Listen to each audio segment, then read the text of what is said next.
I know we have a extended closed session this afternoon, so if there's no public input on, anybody here for input on closed session items? And everybody is here, so we'll adjourn. We'll be back at 6 o'clock? 6 o'clock. Thank you.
All right, good evening, everybody. We're going to get started here. We're sorry we're a few minutes late, but if everybody could find a seat.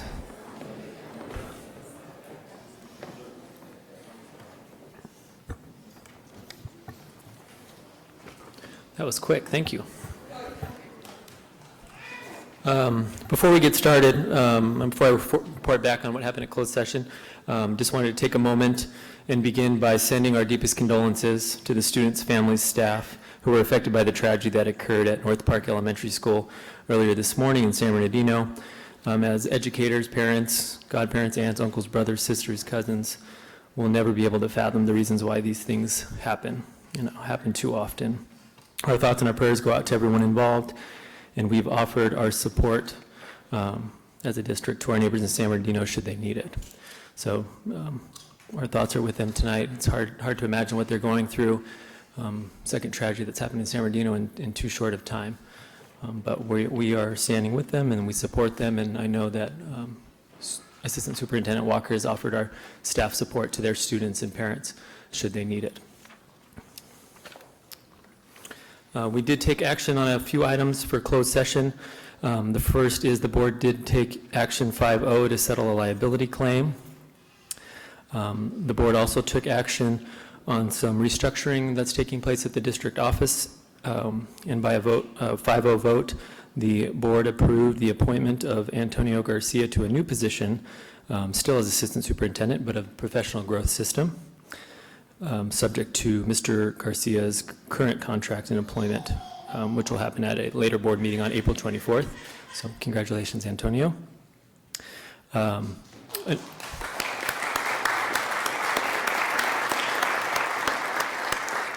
The board also took action 5-0 and approved the appointment of Dr. Ryan Lewis to the position of Assistant Superintendent of Instruction. This again will be subject to approval of the contract of employment at the April 24th board meeting. Is Dr. Lewis, is here? Say no. Congratulations. Unanimous vote by the board approving the appointment of Dr. Kaisha Holmes to the position of Director 4, which is of Community Engagement and Extended Learning. Is Kaisha here?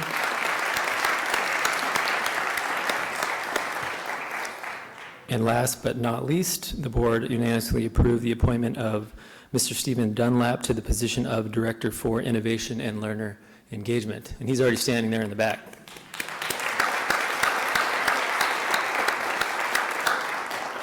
So congratulations to you all.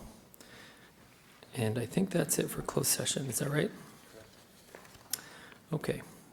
So now we will start with the Pledge of Allegiance. And I believe we have our student here today. Mrs. Lock-Dawson, will you introduce our student, please?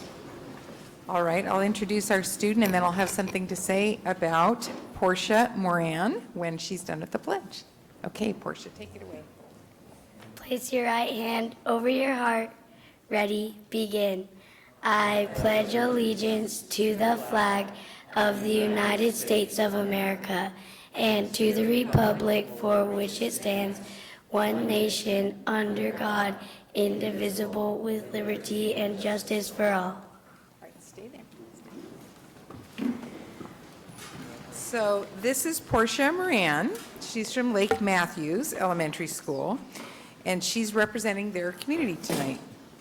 She's a 6th grader in Mrs. Thompson's class, and she's a student leader at Lake Matthews. I understand you've participated in leading the Pledge of Allegiance for your entire school before you came here. Portia always has a positive attitude, and she is friendly and helpful to everyone. Portia is one of 9 siblings, is that right? Is that not upside down? It's a 9, not a 6? Okay, 9 siblings. Do you have them all here tonight? No. And loves to play basketball. You get your own team there, just about. And ride horses in her spare time. In the classroom, her teachers can always count on Portia to set a good example and do her best on all assignments. Lake Matthews Elementary is honored to have Portia Moran represent their school this evening. Thank you, Portia.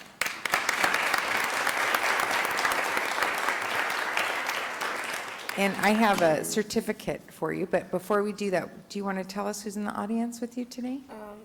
I brought my mom and my dad and my 4 siblings, but they're in Nashville, Tennessee for a choir chamber singers at Arlington High School. And my teacher is Miss Schulte and my principal, Miss Williams. Oh, that's great. All right, thank you.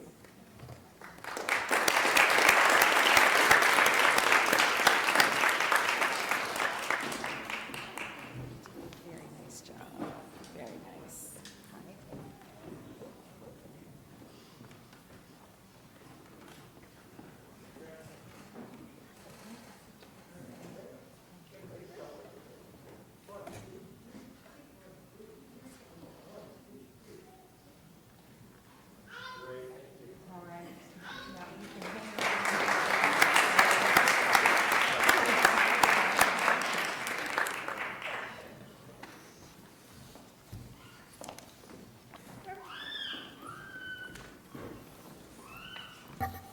Thank you, Portia and family.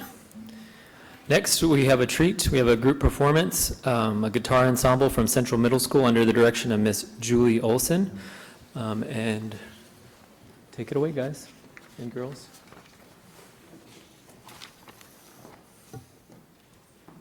Good evening, everyone. My name is Andrea Bernardo. Today we all gather in great honor to recognize a group of acoustic guitar players at Central Middle School. 6 months ago, we didn't have a great understanding of how to hold a guitar yet play one. Before spring break, we were all blessed with a great opportunity to go to the Fender factory after being closed for the public. Miss Julie Olson is our great instructor. Learning to play guitar was a great opportunity. This has been very beneficial. We now know that we are capable of anything we set our mind to. We always do look forward to coming to this stress relief class after being hardworking middle schoolers. Without her, we wouldn't be able to play these ensembles for you all today.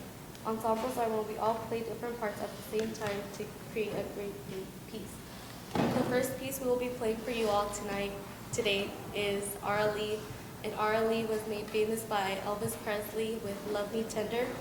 The second piece we will play is Friendly Star, and it is much like Twinkle Twinkle Little Star.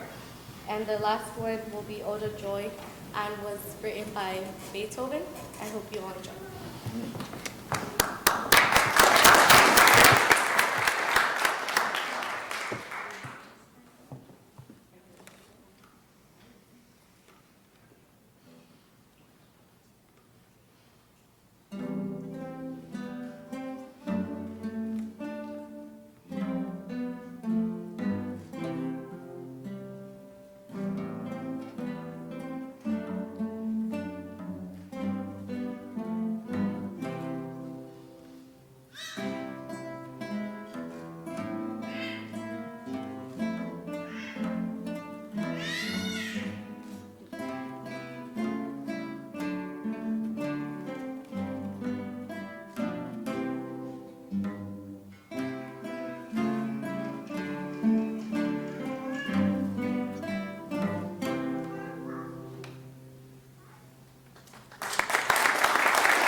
think they're gone.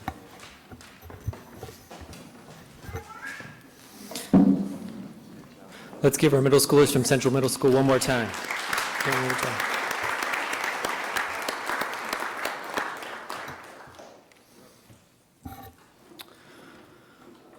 Also want to remind members of the public, if you would like to participate in the public input participation in the meeting, you can get a card in the back and just give it up front, and we'll make sure we get to you. Next up, special recognition. I believe if Mr. Garcia is here and talk about recognizing our counselors from Riverside Poly High School. Good evening, President Lee, Dr. Hanson, and members of the board. It wasn't that long ago that we were recognizing one of Poly's counselors, Ms. Nava, for being a finalist for National Counselor of the Year. This evening, we're here to recognize the entire counseling department at Poly High School for becoming a recognized ASCA model program, also known as RAMP, by the American School Counselors Association. This award goes to counseling departments across the country for aligning with the criteria in the ASCA national model, recognizing schools that are committed to delivering a comprehensive data-driven school counseling program and an exemplary educational environment. To provide some perspective, prior to this recognition, only 6 schools in California had received this distinction. Poly High School's recognition makes them only one of 2 high schools and the only high school in Riverside County to be awarded this national recognition. The counseling program will be acknowledged publicly at the recognition dinner on July 10th, 2017 in Denver, Colorado as part of the ASCA National Conference. This recognition and designation is valid for 5 years until the year 2022. I'd like to ask the counselors to come on up to receive their certificates and followed by a photo with the board. The following are the counselors, Ms. Wendy Figueroa, Mr. Rob Johnson, Ms. Patty Miller, Ms. Yuri Nava, Ms. Danielle Sovin, and Ms. Valerie Titus.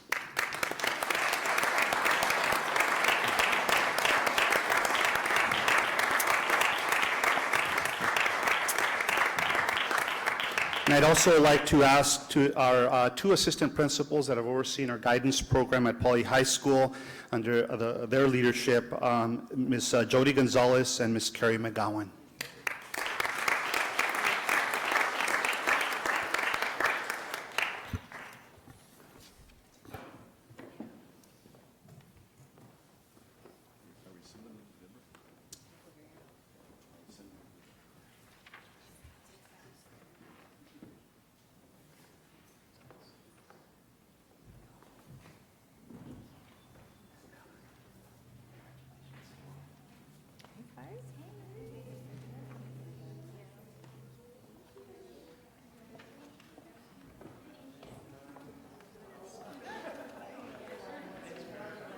Thank you.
Congratulations again, Polly. Next, we have our reports from our high school representatives. And first up is Madison Aber from Educational Options and Riverside Virtual School. Good to see you, Madison. Good to see you as well. Good evening, Board President Mr. Lee, Superintendent Dr. Hanson, and members of the board. I'm Madison Hebert from EOC, and first off, I wanted to talk about our WASC visits to Raincross and Summit View, which happened 2 weeks prior to spring break with Raincross first. We also held an LCAP meeting on March 2nd, in which our students participated actively. EOC, Arlington, King High School, and a couple of high schools from CNUSD all participated together in a game jam at USC on March 21st, alongside industry leaders such as Blizzard, Riot Games, and Infinity Ward. From that experience, we were able to take away some skills that we can apply to making games on the projects that we're working on in class. Some of our Raincross teachers will be taking a trip to Fresno on April 28th to present the work that awarded them Model Continuation High School this year. I'm very excited to report that 2 of our Raincross students will be honored at the first ever RCOE Top Scholars at Alternative Schools banquet on May 17th. On April 28th, to my personal pleasure, we will be taking an exclusive field trip to NASA's Jet Propulsion Laboratory and then afterwards a tour of Caltech. Tonight, I wanted to highlight one of our most popular pathways, international business. International business, you may remember me talking about them often before. They provide a lot of field trips for the students, hands-on activities, a couple of certifications that help them be college ready and career ready. Recently, International Business took a field trip to the Altura Credit Union, where they toured the company's infrastructure and learned about the multitude of jobs there. We also took a field trip to Yussin Logistics, which is a shipping yard in Long Beach, and we learned all about the shipping industry and life in the shipping yard. That's it for tonight. Are there any questions? Oh, thank you, Madison.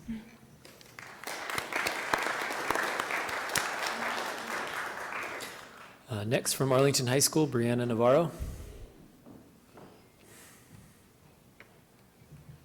President Lee, Dr. Hanson, board members. My name is Brianna Navarro, and tonight I'm excited to share what's been happening at Arlington.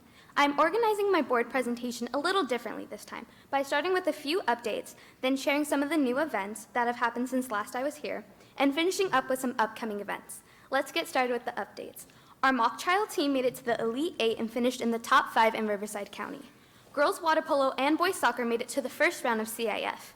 With the support of their history teacher, sophomore Gabriela Ramirez, Shaylin Rodriguez-Olay, Shelby Ray Spiersta, and Trinity Medina took second place at RUSD's History Day with their website titled Ride to Freedom, One Pedal at a Time.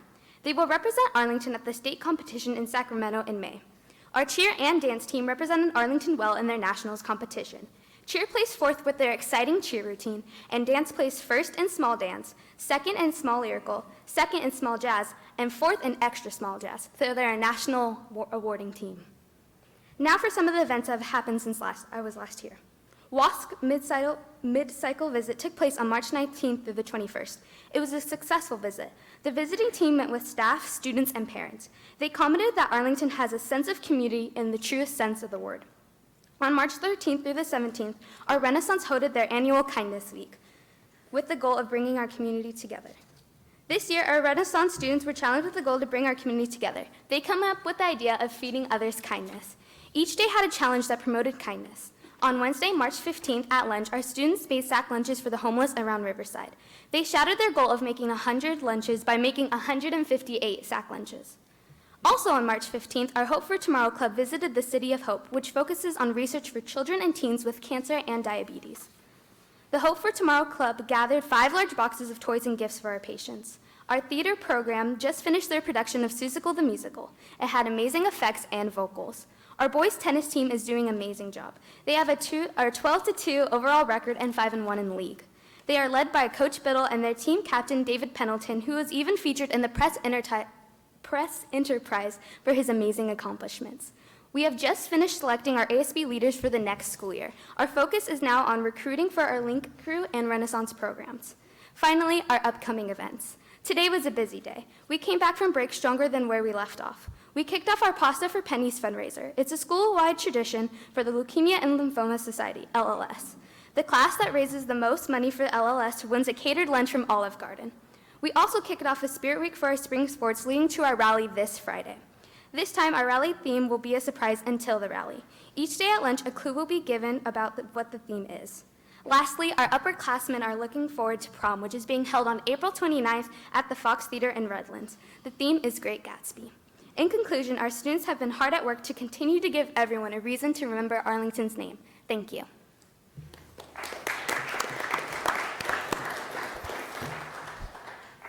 Thank you, Brianna. Appreciate it. Next up, from Martin Luther King High School, Nicole DeBonis. Welcome back. Hi. Hello. Good evening, President Lee, Superintendent Hanson, and esteemed members of the board. First, I'll start off with the academic world. Our mock trial team recently placed 3rd in the county, and they also received 12 individual awards, which is King's highest amount that we've ever gotten, and I know the team was like super, super excited. We also have 5 students who are advancing to the State Science and Engineering Fair in May. We also have Susan Sue, who was selected to compete in the International Science and Engineering Fair, and she also won the Sweepstakes Award. On May 5th, we have our History Day students who will be going up to Sacramento for the state competition. We have 16 students who will be doing that, which is also the highest amount of students that we've had do that. Finally, our academic decathlon team received 43 medals in 23 different categories. In other news, on Tuesday, March 28th, King High School was honored to host the Gold Ribbon Committee. The presentation of our freshman connection was the focus of this event. We were able to show the numerous connections made between the freshmen and King High. In addition, the presentation showed RUSD's LCAP goal of 3.3 and how LCAP funds supported the connections being made. Lastly, the hero data, teacher data, and even the student data was used to support our presentation, and the enthusiasm of our student leaders was very apparent. The visit went extremely well despite a small campus disruption, and we are very optimistic we will get a favorable review from the state. On March 17th, the Social Studies Department hosted our annual King High Remembers, where we had 275 veterans come and share their stories with the juniors in our history department. We also want to say a congratulations to Lauren Purefoy, who has broken 3 records this year. She broke the mile record, the 1,600 meter, the 3,200 meter. She's really good. And also on Wednesday, we have 6 students who will be signing their commitment letters, which will equate to 22 students so far this year. Any questions? That's awesome. Well, thanks for the great report. Thank you, guys. Joanna Lizcano from Lincoln, I don't think could make it tonight, but we look forward to hear from her next time. And also, with all this paper in front of me, I forgot to recognize 2 of our CTE students from Poly who are job shadowing with the communications team, and that's Izzy Gordon and Marie Simmons, who I got to meet outside. There they are. Hello. Sorry, I forgot about you guys. Thanks for helping out back there today. All right, now we're going to hear from our district employee and group reports, and the first is from our wonderful PTA, and is Ms. Gina Cheadle here? There she is. Hello. Hello, good evening, Mr. Lee, Dr. Hanson, board members. Well, our year is coming to an end, and as is our 2017-18 term for council PTA. So we just have a few things to go over. We have our state convention coming up April 28th through 30th. It's in San Jose. This is the last one they'll be doing this way. They'll start doing localized training after this year. We have 15 to 20 different representatives from Riverside attending. March 13th and 15th was the legislative conference, and we had 5 students from Riverside go. 3 from Poly, 1 from STEM, and 1 from charter school. We have our annual Riverside Council Brunch Awards coming up May 17th, and of course, we'd like to invite all of you.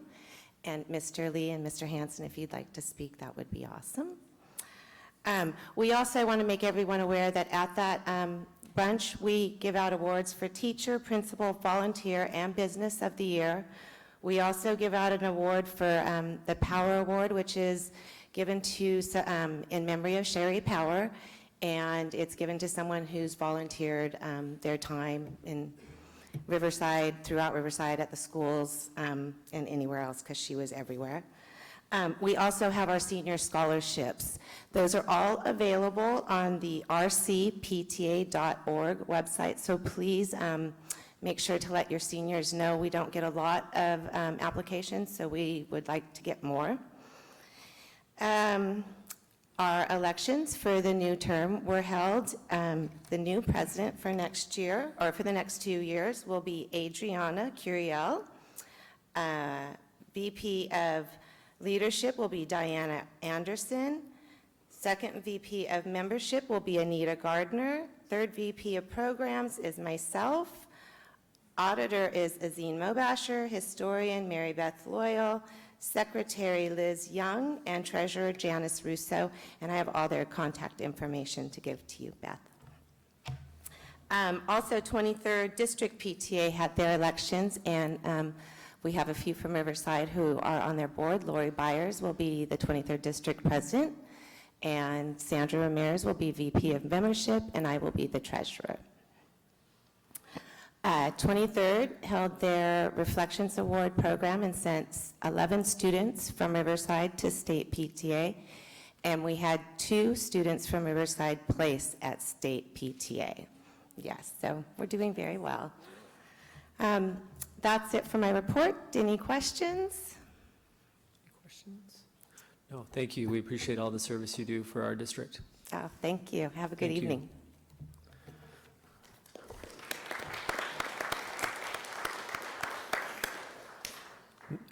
Before Mr. Rudd comes up, sorry, I didn't give an opportunity for Madison, Brianna, and Nicole. If you guys want to leave, you're welcome to leave, unless you want to stay. You're also welcome to stay. That's what I thought. All right.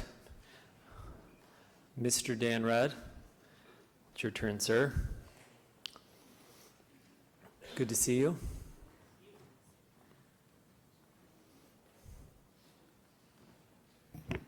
They all seem to invite the children to leave when I show up.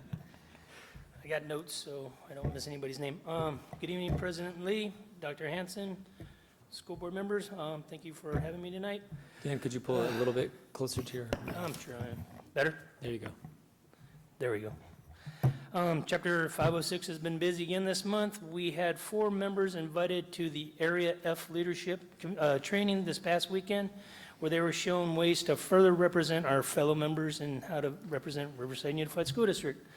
Those members were Melvin Rich and Peggy Rich. They're married.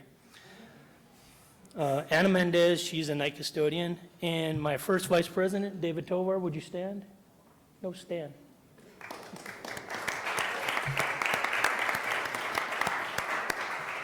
David is also the CalGen Area F representative for CSEA, and CalGen is to get members that have less than 5 years experience with RUSD or CSEA and RUSD more involved with the union.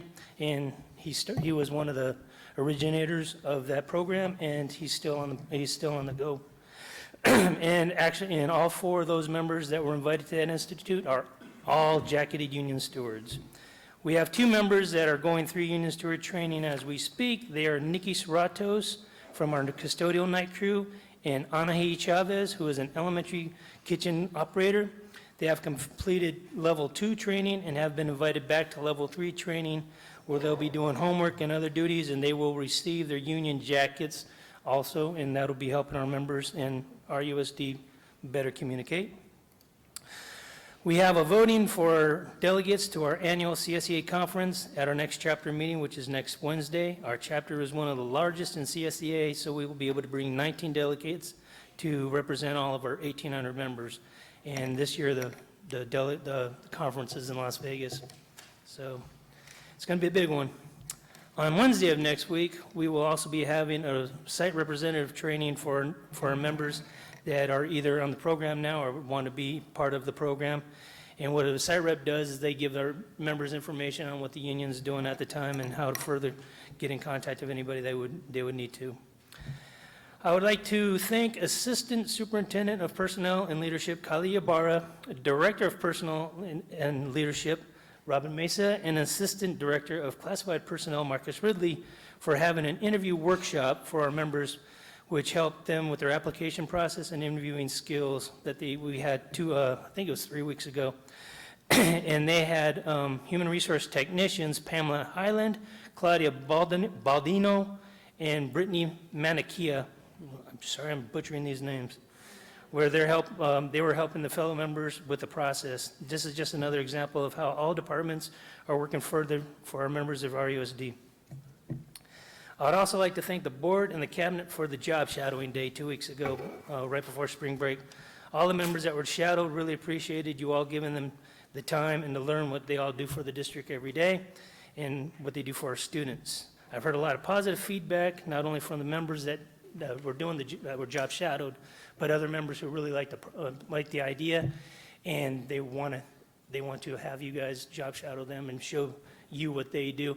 And I'm sorry, Mr. Zahn, that I didn't give you a copy of it, but he wasn't involved in it, and that would be really good for him or one of the other young adults to be able to see what is done with our members also.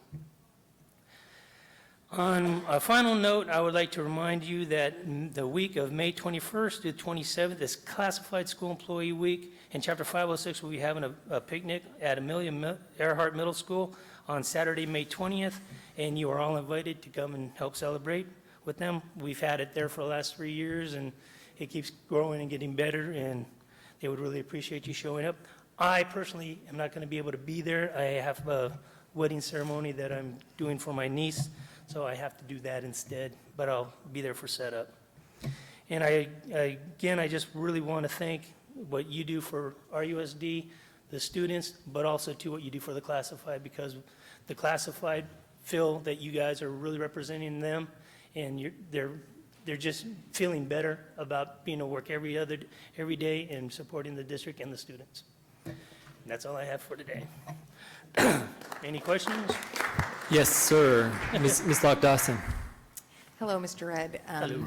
I wanted to just ask you if your membership knew about or is informed about the professional growth system that we're putting in place. And, Yes.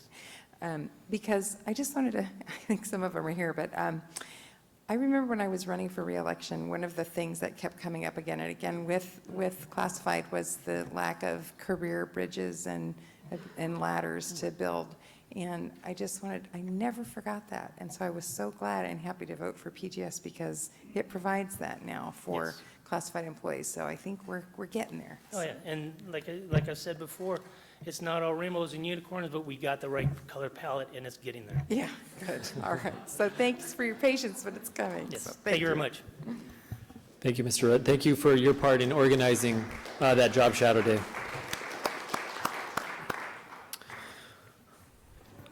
And Dr. Hanson, your Thank you, report. President Lee, and I too want to thank Gina for your leadership as our PTA president the last 2 years. You've done a fabulous job, and Dan, thank you for your leadership as president of CSEA and for the work that you're doing. And I had a wonderful time that day. I know I didn't have a chance to report out during the lunchtime, but I had a chance to go to Castleview Elementary School, where I was in a special needs preschool class, and I learned that it's a satellite class from Sunshine Elementary School.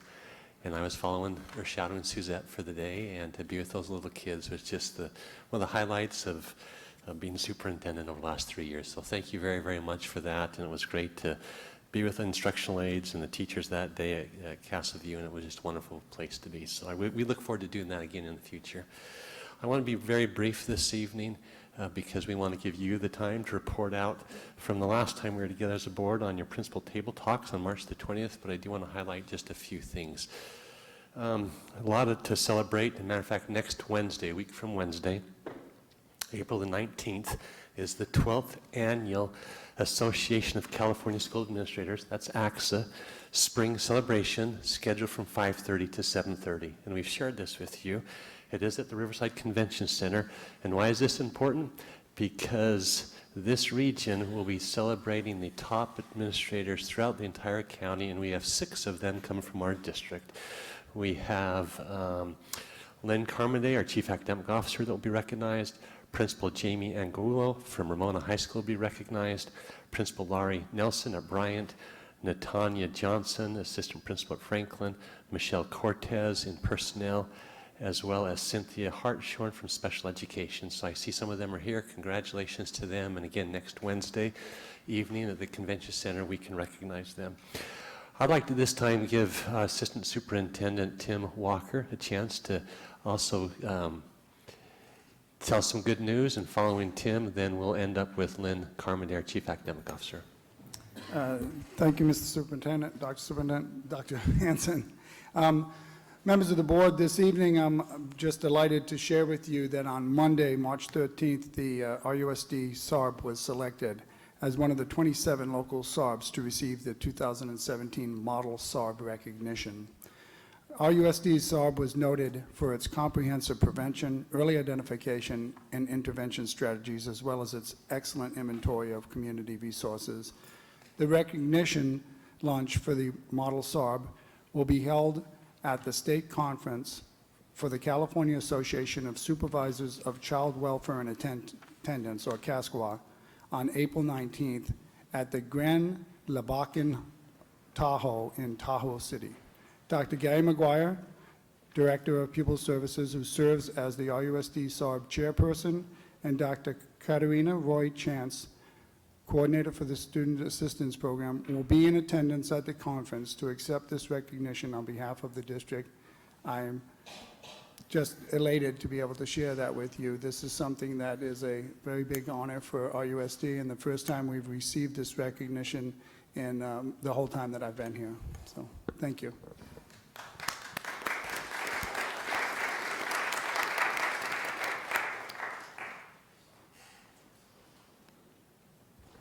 Good evening. I'd like to also share some exciting news. You had heard the report of the Gold Ribbon Awards and that we were on the list and nominated and were offered visits.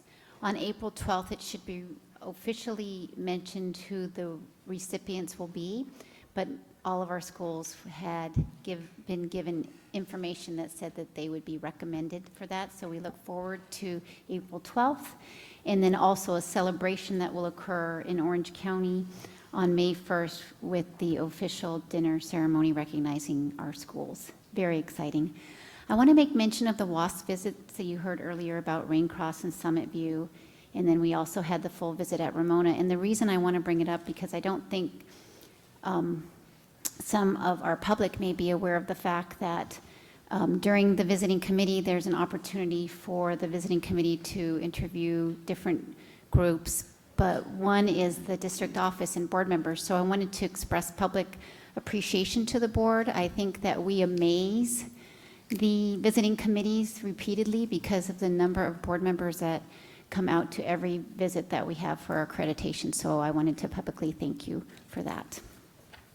And that's it. And just to finish up, I mean, we really do, for a large urban district, we receive a lot of positive public affirmation. And that can't be said of all the other districts. And so kudos to the staff for working so hard, for the 4 schools being recognized for the Golden or the Gold Ribbon Award, for the Model School Attendance Review Board, SARB, that recognition model throughout the state.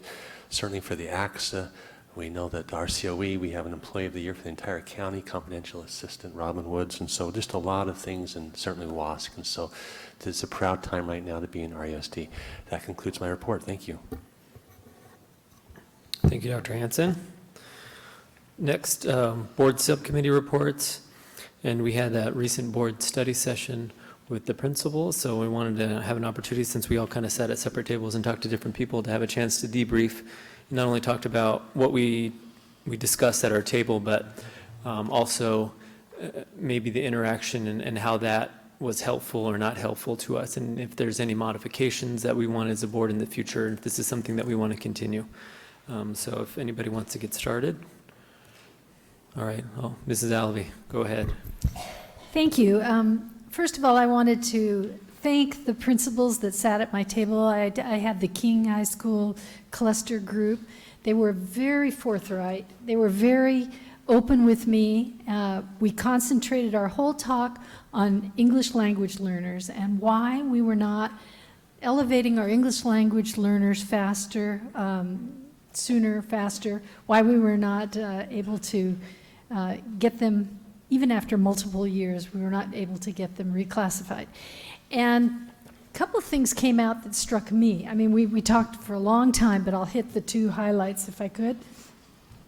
The first idea was that we don't follow our English language learners like we do, for instance, with our special education kids. With our special education kids, we have IEPs, and they follow them throughout their time at RUSD. But what happens with our English language learners is they skip around and move, and there's nothing that follows them. There's no comprehensive data file or folder or anything that follows them. So whatever they did in 1 year can easily be forgotten if they move or change or so forth. And I was surprised by that we don't have a more organized way to capture what are these kids, what are they learning, so that the next teacher can build on that as opposed to having to reinvent the wheel every year. So I was very, very much thinking that was a good idea. And they really stressed that we should take a look at some of our teachers and some of our data and see who's doing the best and figure out why are they doing so well, because some of the teachers in the district have amazing reclassifying results, and they've got to be doing something right. So let's take a look at what's working. We do it with every other area of the district. Maybe we should be doing it more with English language learners. Anyway, those were my takeaways. There's a lot more. They were terrific. Thank you, Ms. Alvey. Mr. Hunt? Thank you, Mr. Lee.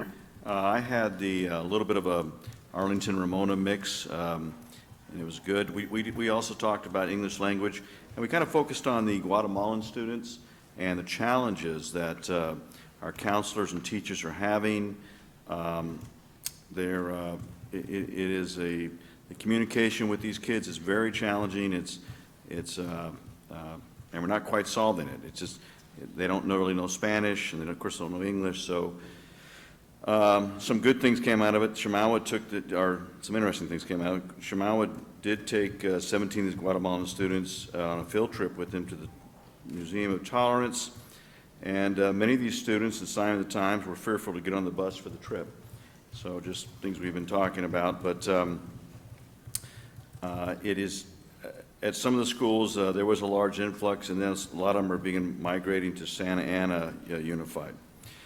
We talked about diversity, and there was a lot of good news on that, just some of the things that are happening out there, and that the training that's going on, they're very appreciative of that. The newcomer program was a lot of good news there. We talked at Chemawa that we have some transgender students there, and it's been very open about that, and it's giving the students, the other student body, a chance to learn about that diversity and acceptance and understanding. We talked about diversity of spending too, and as I talked a little about the STEM school and their thoughts on it, it just sort of underscores some of the things we need to get back to on this bond. Monroe Elementary has about 700 students, and they have 8 toilets for their students. They have 2 bathrooms, 4 for the boys and 4 for the girls. They have no toilet in the health office. That isn't the kind of district I think we should be happy about, and that needs to have some changes made. Very good news on the VAPA. Everyone was very happy that's happening, and the kids are learning, and it's contributing to their personalized learning and contributing to their overall grades. They were very praiseworthy on the Art to Go programs and the HEART programs. All of them are very excited about the professional growth. And let's see, we talked about, just because of that end of the district is mine, sort of, and all the STEM at UCR, and just your thoughts that, again, the transportation seems to be something that came up a lot, and having their kids get there. Parents, though, do want this. Parents, though, are asking for STEM-type classes at their own campuses, and Hawthorne and Washington in particular have a lot of interest. At Monroe, they're doing coding and robotic clubs at her school with 8 toilets. And but we did talk about one other item. I'd like to have the superintendent, if it's okay, I'd like to have a report on this and an update. It's something that during lean times we passed, and I've never been very comfortable with it. And I will tell you the response on this was uniformly very disappointing, and that is team cleaning. The team cleaning program we have, some things does not work. There's lack of good subs who are fully trained to the amount of days they can work per school year. There isn't enough accountability with the team cleaning crews. There's no ownership on the campus with these crews. They had one school reported to me they had a parent that was threatening to sue due to a student allegedly having a bladder infection because of an unclean restroom. And it really disturbing is that these principals don't have input on the changes that the team cleaning rotation schedules happen, and they're very frustrated by it. So I do think it's something that should be looked at, and it's really the only, just dark spot on the whole report. Everything else is very positive, and I thank also Chief Academic Officer in particular, having Beth. I got to have Beth, and someone recording there made a great difference. So thank you for that insight. Thank you, Mr. Hunt. Dr. Farouk. Thank you, President Lee. So I just want to thank also all of the principals for their participation, being very authentic and candid with their statements. I think these are really important conversations that we're having. Just a few things that I wanted to highlight. One is I got a sense of how important the board priorities that we set are to the principals, not just in terms of the resources that we dedicate to it, but in terms of the way that they plan and approach things. But one thing that they mentioned is to the board is, for us to look at potentially as much continuity as possible with some of the policies long term. The sense of the risk-taking culture, I got unanimous feedback that the district has really been very supportive about fostering that kind of environment. Some of the areas of concern is that English learner kids, they don't get access to VAPA programs and some of these electives just because of the fact that the work that they have to do with the English learning ends up taking that place. And so if there's a way that we can try to accommodate that.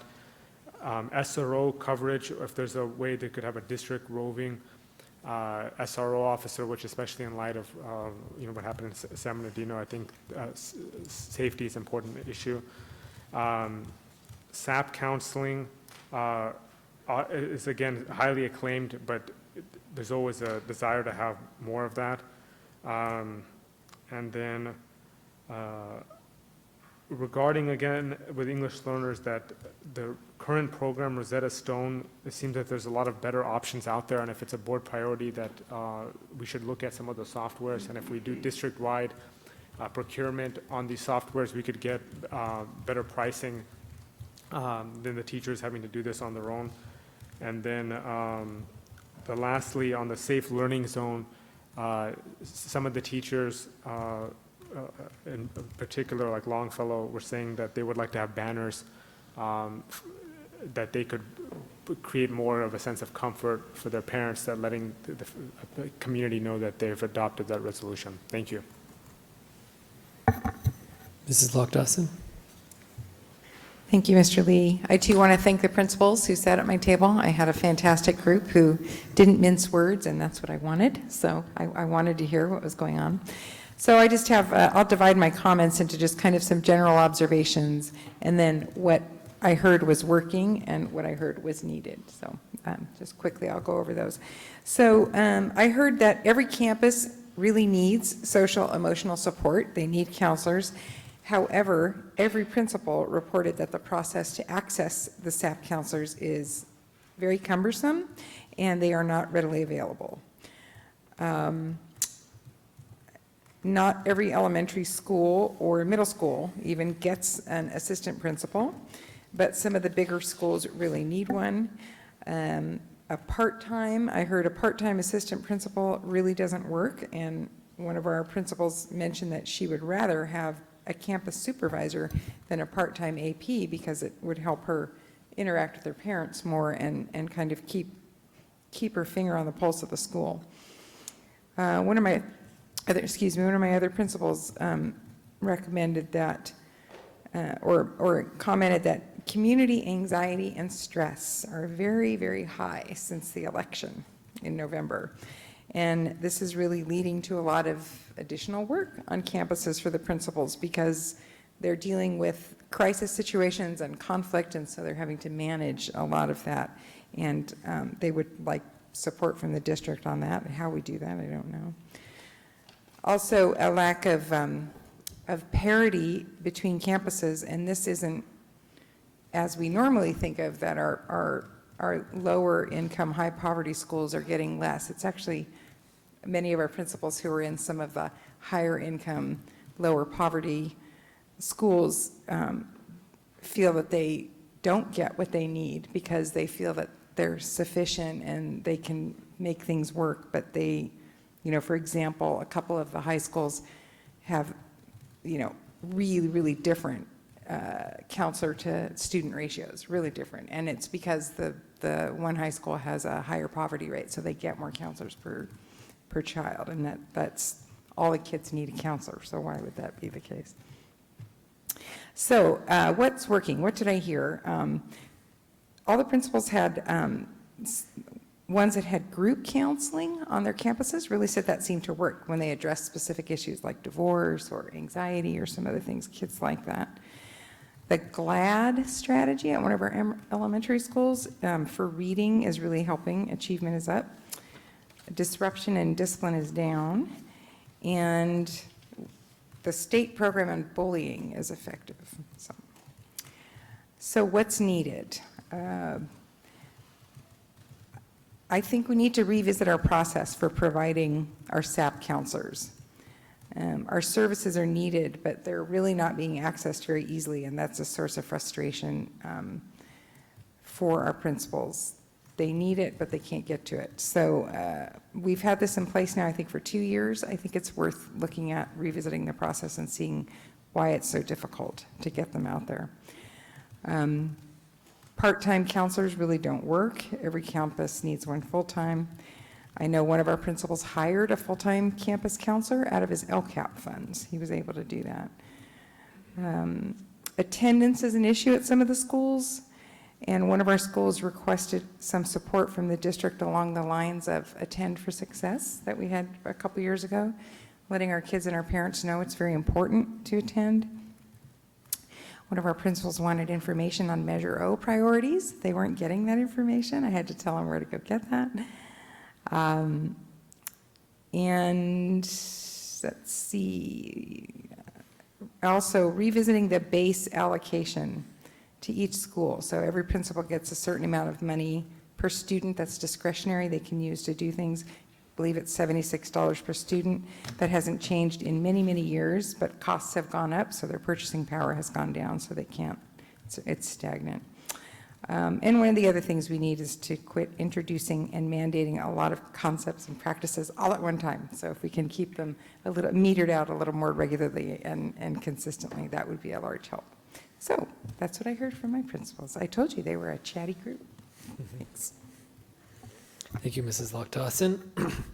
I shared a table with the Ramona cluster and also with Jerry. And Jerry did have a couple of questions. Jerry, did you want to say anything, or you don't have to?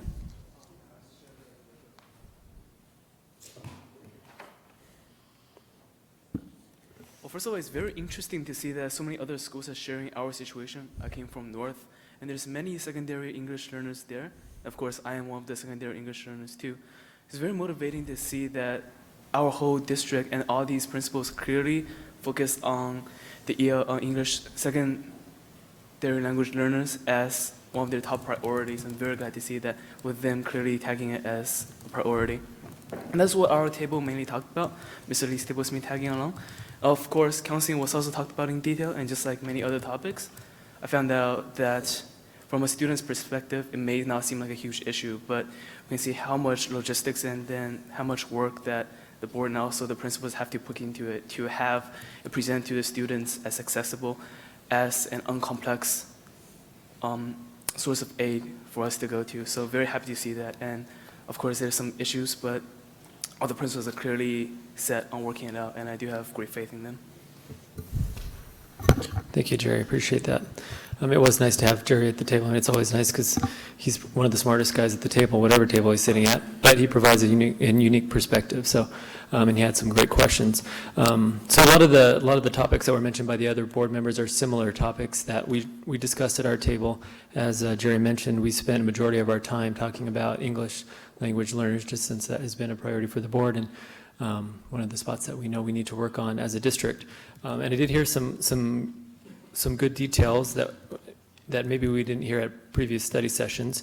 And I think the three things that I heard the most, at least at the elementary level, that they thought would contribute to some bigger successes in the coming years was they actually have a curriculum for English language learners, and that's the Wonders program. And so I think they've had that for a year, maybe 2 years, and there's some light, I think, with that program as it's starting to get adopted. Obviously, it's a fairly new curriculum, so it's hard to tell long-term how that is going to affect our students. But it appears that now that the teachers, even if they're maybe not well-trained yet at how to work with our English language learners, at least they have a guide to follow.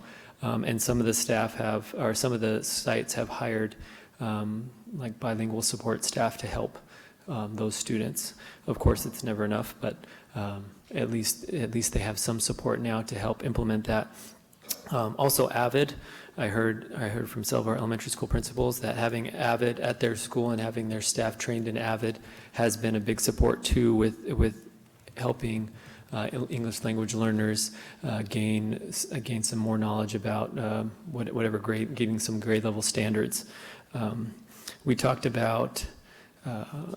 We also talked, well, let me talk about secondary too at Ramona and also at the adult school. So one of the things I liked that our Ramona principal, Jamie, discussed was trying to personalize the curriculum or personalize the experience for the student. So wherever the student's needs are is trying to serve that rather than kind of a blanket support for all students. So I thought that was neat, especially since we're doing the personalized learning at some of our other school sites.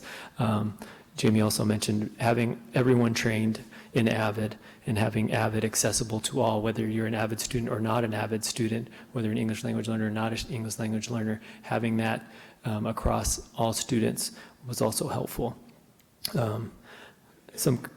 Couple neat facts I learned here from the adult school was saying that they had 17 Spanish GED program graduates, which was awesome. They've also expanded their citizenship program, and they have had 52 people pass that program. They've made a lot of changes in the last couple of years, including updating the curriculum that was severely outdated. And they're having good success in students progressing to gain a better understanding of the material as they learn more, where they had students purposely not passing tests because they wanted to stay with the teacher and they were scared to leave that one specific teacher. So they've implemented some strategies so students are accustomed to having exposure to different teachers, so they're willing to progress through their studies. We talked a little bit about VAPA, and it seemed like everybody was excited about some of the things that Anne Marie and her group are working on and some of the opportunities that are going to be coming forth, but also the current programs that they have, like Art to Go. So overall, I think it was a really good experience, a good conversation. I told the principals that I was probably more nervous than they are because this is really what's their wheelhouse. This is the nuts and bolts, the curriculum, and not being an educator, it can be a little bit intimidating. So I think that would be my feedback. I'm really appreciative to Lynn and the team for putting this together, because it's exactly what we asked for. I just wonder, as a board member, if it's beneficial or the greatest use of the time in terms of advancing what our board goals are. And because I don't know exactly what I'm going to do with the information that I gained. Like, it's beneficial, I'm glad I have it, but I don't know what I'm going to do with it other than regurgitate it out to all of you, which staff already knows those things that we're doing. So I think the greatest benefit for me was to have some conversations with our principals and get to know them a little bit better and get to know some of their challenges. And I think I can do that more effectively one-on-one, visiting a campus and walking the campus with them, because it is a little bit rushed. I mean, we had a bunch of questions and some ideas for discussion that Lynn and the team put together, which were very useful. But when you have a large group and the material is pretty in-depth, you don't get to too many questions, right? So, I mean, we pretty much had about 10 minutes left once we got to English language learners, which was fine, because that was kind of what I wanted to focus on and what my concern was. But it didn't leave a lot of time for other things, and I felt like some of the principals, I wanted to make sure they left time for other folks, so they might have not elaborated on something as much as they can. So in the future, I mean, I'm open to continuing this, but I just wonder if there's something else that we can do, or if we do another study session on a particular topic, maybe it's AVID or something, would be a better use of the time, something to consider. So that's it for me. Anybody else have anything? Lynn, did you have anything? No? Okay, good. All right, so that ends that, and we will continue with public input. I do have a few cards.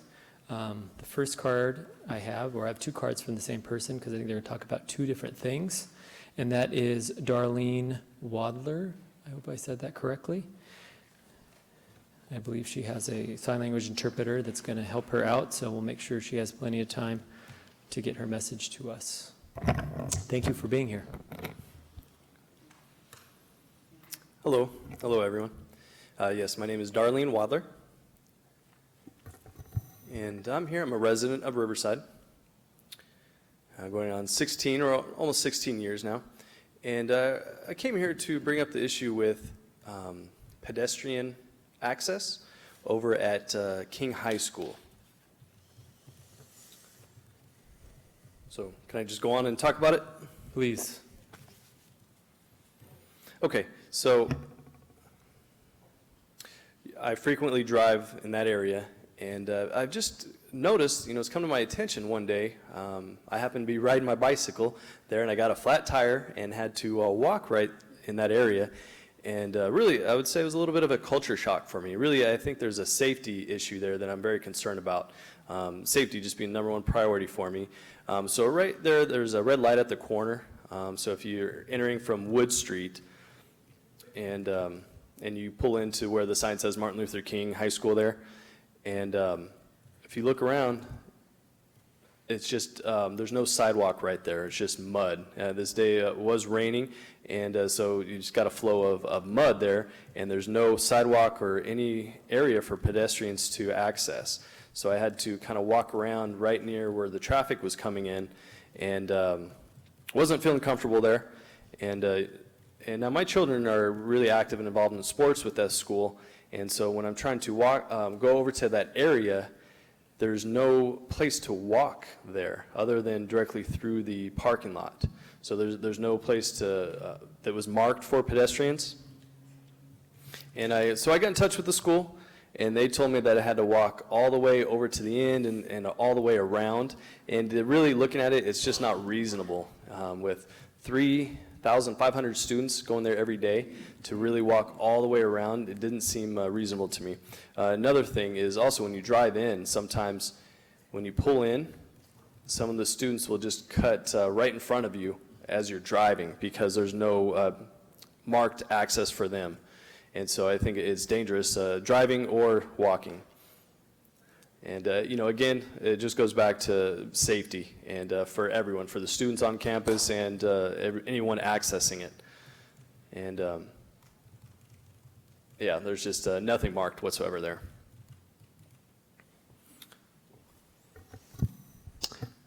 Thank you. And our Assistant Superintendent of Operations in here, and he's made some notes I've noticed, so we can have somebody follow up. Okay, thank you. Oh, I'm sorry. And then, Is there another item she wanted to speak on? oh, yes. Hello to the board and district superintendent, everyone here, including the audience, and principals and students here. So I'm here also to talk about American Sign Language and being recognized as a foreign language in the high schools.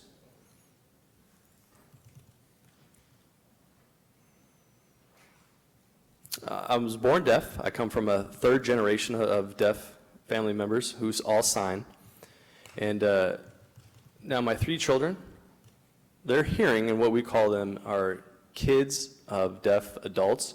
They have an acronym called CODAs. And so it's really their first language, even though they can hear, their first language is American Sign Language. And they learned to speak English later, so technically it was their second language. And just like everyone here who speaks English. Now, some of you may have a first language of Spanish. But here in Riverside, in the city of Riverside, we have a very large population of deaf folks. Thousands of deaf live in the area. And you probably see them everywhere when you're out in town. And it's a big struggle that we've been facing with RUSD in having American Sign Language teachers. I know last year I saw some advertisements looking for a sign language instructor, and it seemed that things did not pan out for whatever reason. And so I've just tried to remain optimistic, look forward to next year. But then this year I haven't noticed any advertisements looking for that position. And I've talked with some different folks to find out what it is, and I've heard some different reasons for it. But I'm here to bring up the issue again and to see if we can get that advertised for a full-time instructor. And, I know it's maybe an issue of having full-time in one school, but I'm wondering, if you can partner with a couple different schools to have an instructor work part-time at multiple sites. And so I know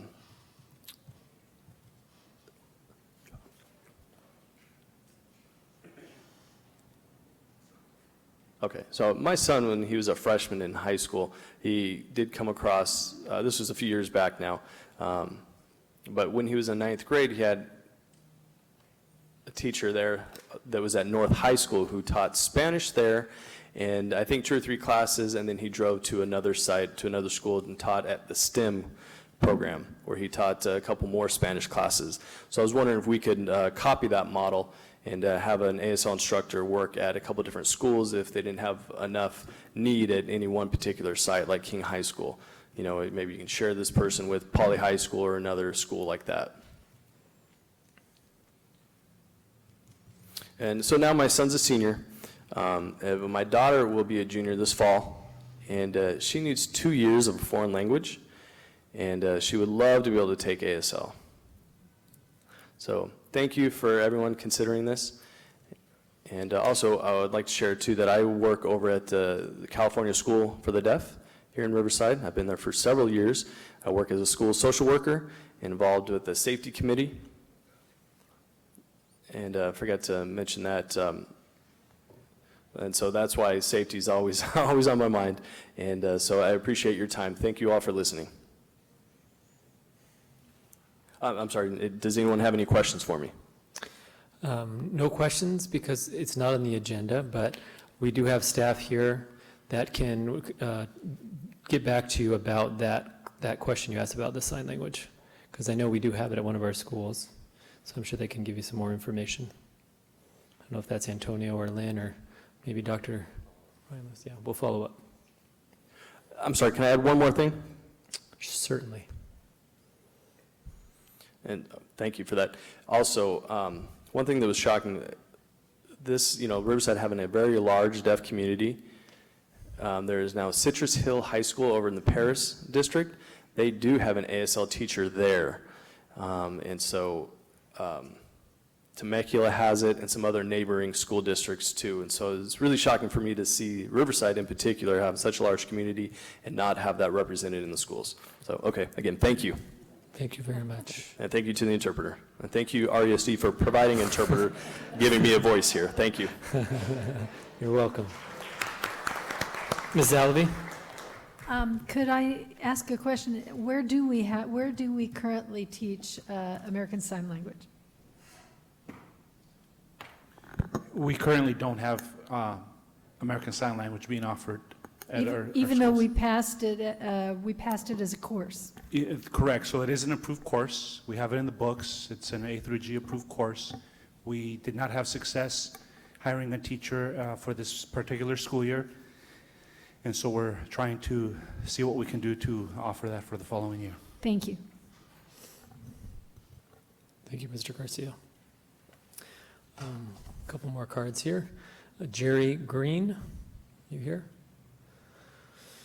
Good evening, sir. Great, thank you. You have 3 minutes, sir. Sadly, I'm here to talk about campus safety.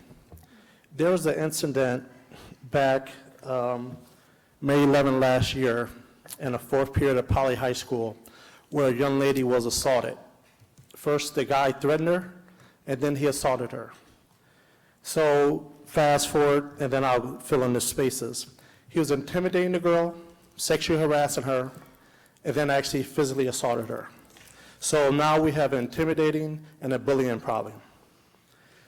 On the 29th of March, the gentleman was transferred to another school, came back to Poly, and then was there with his parent. Parent left, he still was there, and then he was on campus and seen the young lady. So now she's traumatized, thinking about, does she want to do an independent study or go to another school? The parent does not, and I'm coming here as an advocate, the parent does not feel comfortable with the safety of her daughter at your school. So I'm coming here asking the board, how are you going to address this? Also, the situation is that the young girl now, she can't do independent daily activities because of the injuries. So many days she's missing school. And also her mom many times have to help her get dressed and little things like that. So again, the bullying problem, the sexual harassment, I heard you speak about the advancements, but there's still some issues here. And also, it took 6 weeks for the officer to do a police report. That's unacceptable. So again, I'd like to hear how the board is going to address to make the campus more secure. And again, I was going to come even before the tragedy in San Bernardino. So it's just sad. So we could have had a worse situation or a bad situation on the 29th with this young lady. So I know first thing, and everyone knows, is safety, Maslow. So we can't meet the basics for our babies. What is going to happen with their learning? So I'm asking the board now, how are you going to address that? Thank you, Mr. Green. Appreciate you being here. Appreciate you providing your input. Well, we've noted your comments. Unfortunately, we can't comment directly since it's not on the agenda, but we do agree with you that safety is the #1 priority, and we'll make sure someone looks into your situation and follows up. Okay, thank you, sir. One more, we have Mr. Peter Atwood here to discuss an item that's not on the agenda, special education. Well, special education actually is on our agenda tonight, but you checked it's not, so I'm sure we can talk about something different. Well, So go ahead, sir, you have 3 minutes. Good evening. Well, I guess I'll start with a fundamental. Board members are referred to as trustees. And that raises the question, who trusts you with what? And I believe that the voters trust you to make sure that the district administration does what they're supposed to do and does not do what they're not supposed to do. You're not entrusted by the administration, although they'd like it that way, and it usually works out that way, with the job of running interference for them and covering for them and backing them up in the bad things that they do. You're here to see to it that Dr. Hansen and his subordinates actually comply with the law and don't do harm to kids. Now, we have a situation, we had a pre-hearing conference today, and it was very clear that the district administration does not want to settle this case. I've given you some of the paperwork, so you know some of the things that have happened. If you aren't doing anything about it, it's because you've just assumed that your administrators and your lawyers are telling the truth about this. And there isn't any reason. You're not supposed to assume that. You're supposed to oversee them and make sure that, in fact, it's being done properly. Anyway, we don't have to leave it to your imagination, because I will be posting the manifestation determination meeting recording publicly, so that you guys, and I'll send you the link, so that you guys can look at it, and so listen to it, I should say, so that you all can hear, in fact, how manifestation determination IEP meetings are held here. The way the kids are railroaded, the way the law is treated with complete contempt, and it's quite evident that they are running a school-to-prison pipeline here. I'm not sure that you guys think that that's okay, but it's being done, and I don't see anything being done to stop it.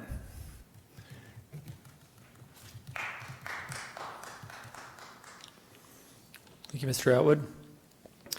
Next, we have on the consent agenda, and next we have the consent agenda, and these items will be taken as one in a vote unless any member of the board would like to pull one. Mr. Hunt? I'd move for approval of the consent agenda. That's second. I would like to pull items 33, 34, and 35. I'm sorry, can you say that again? I would like to pull items 33, 34, and 35. Okay, They're the three policies. okay. I'll second that. Well, do we have to technically take a vote since we have a motion and a second? Would you retract your motion, Mr. Hunt, or would you care to retract your motion? I'll accept Mrs. Alavi's Okay. amendment. I'm sure Mrs. Mike Dawson. Do you want to make a motion to approve the consent calendar absent those? I'd like to approve the rest of this consent calendar other than 34, 33, 34, and 35. Yeah. I would second that. Okay, So you want to do that first? let's vote on that.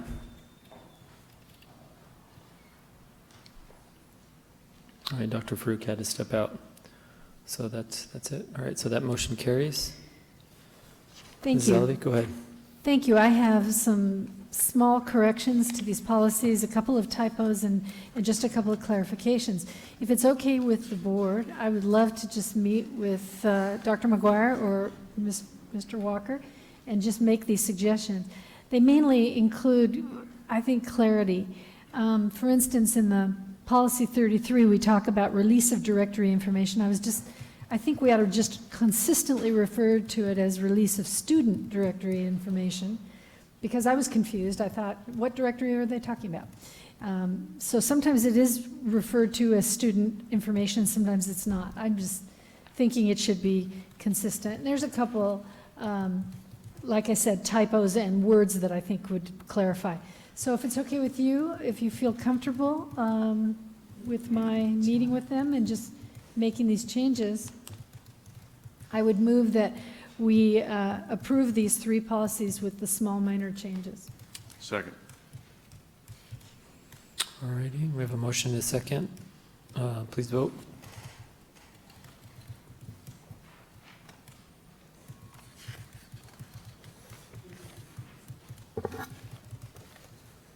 All right, thank you, Mrs. Alavi. All right, action agenda now. Item number 1. I think we have, Dr. Holmes is here to talk about REACH. Yes. Good evening, President Lee, Dr. Hanson, and members of the board. Just as a review, on March 6th, the board agreed with REACH Academy to extend the evaluation timeline by 30 days to provide time for them to address some of the concerns and the findings of facts that the charter review team found with the petition that was submitted. And so I'm going to ask Dina Harris with B&B Law Firm to come forward, and she's going to share the recommendation as well as the details of the resolution that we would like the board to adopt tonight.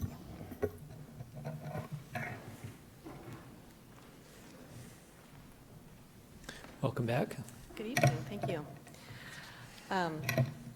Well, as you know, at the last board meeting, there were several findings of fact that the charter review team found that were of concern enough that there was a proposed resolution to possibly deny the charter. And by agreement, you, as the board, and also the petitioners agreed to postpone the decision date till today. In the meantime, they were to provide a response as to how they were planning to address all the areas of concern and submit that to the staff. And they did that on March 20th. If you recall, some of the primary areas of concern, one had to do with special education and that there wasn't an identified SELPA yet.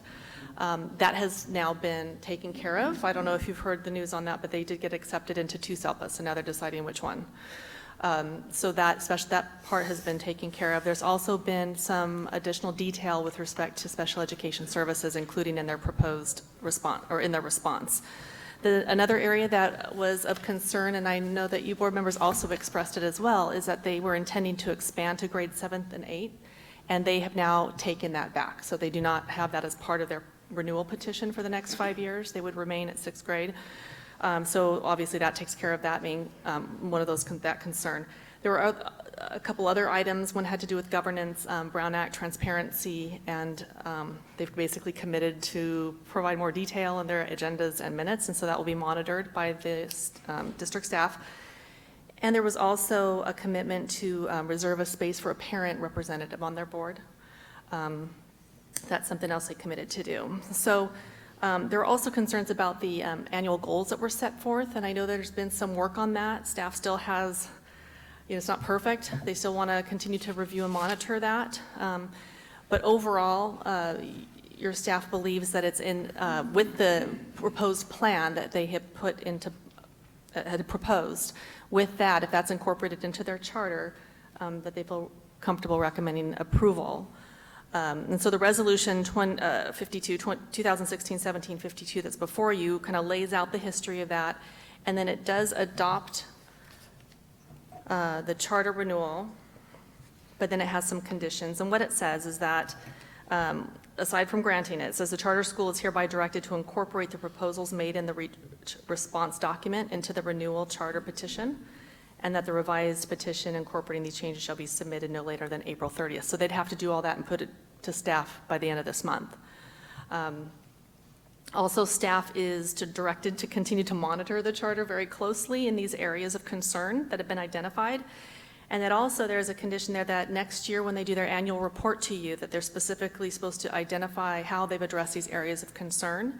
And there's basically a warning in here or notice that if those areas are not addressed to the district's satisfaction, the board may initiate revocation proceedings, which is always an option they have, but here it really kind of puts out some specific areas that are going to be looked at very closely. So with that summary, staff is recommending that you adopt resolution 2016-17-52. Do you have any questions for me? Mrs. Alvey has a question or a comment. I don't have a question or comment for you, Dina, but I did want to thank Dr. Rendy for the work. I do see in the renewal application changes that have been made and addressed, and I feel very comfortable with going ahead and motioning for approval of 2016-17-49. A motion, a second. Just a comment. I agree with Mrs. Alvey. I'm pleased with these changes, and I think there's plenty of space and encouragement, I think, for charters like REACH in our district, and I'm satisfied with these changes and look forward to them being here for the next 5 years at least, and then well into the future. So with that, if there's no other comments, let's vote.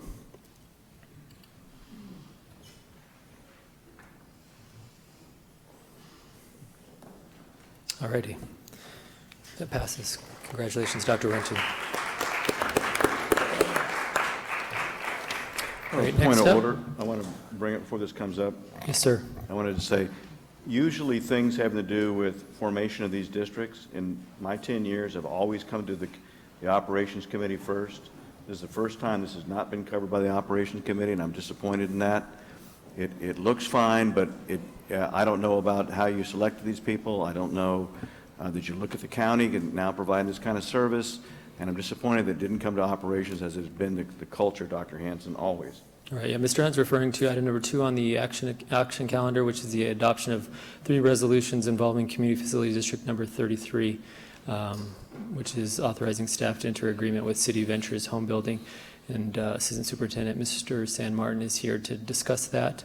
I don't know if you want to answer Mr. Hunt's question now or at the end. Sure. Good evening, President Lee, Dr. Hanson, Board of Trustees, and our student member. This item, staff is asking the board to adopt 3 resolutions with the intent to form Community Facilities District number 33. This is just the initial stages in forming this type of CFD.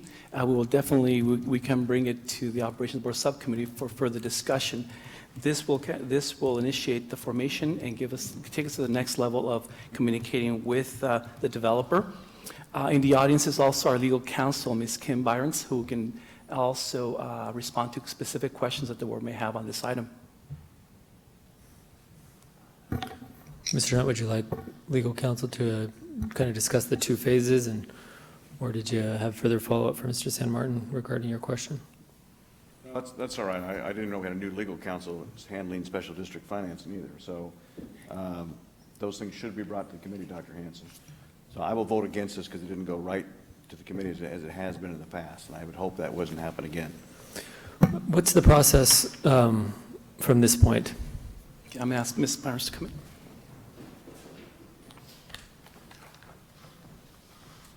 Good evening, members of the board. So tonight is the initial action to approve the initiation of the district. It calls a public hearing, and then at the public hearing will be a landowner vote as well. There will be an election. So the hearing is called.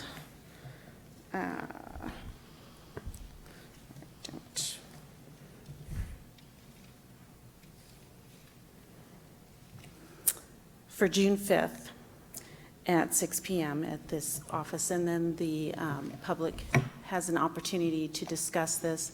We will bring it to the Operations Committee as well for your review. It involves a project that is near the CFD that was just formed last year, CFD 32, up in the Orange Heights area in that Lake Matthews getting more toward the Lake Matthews area. And it involves 177 homes. When we do the CFDs, as you may remember, we have the level 2 fee, which the developer pays when building permits are pulled. But the CFD, when it issues bonds, actually has a higher fee amount, which is 167% of the level 2 fee. So that higher amount is used to build the school facilities as well. And that has been a policy of the district for CFDs for many, many, many, many years.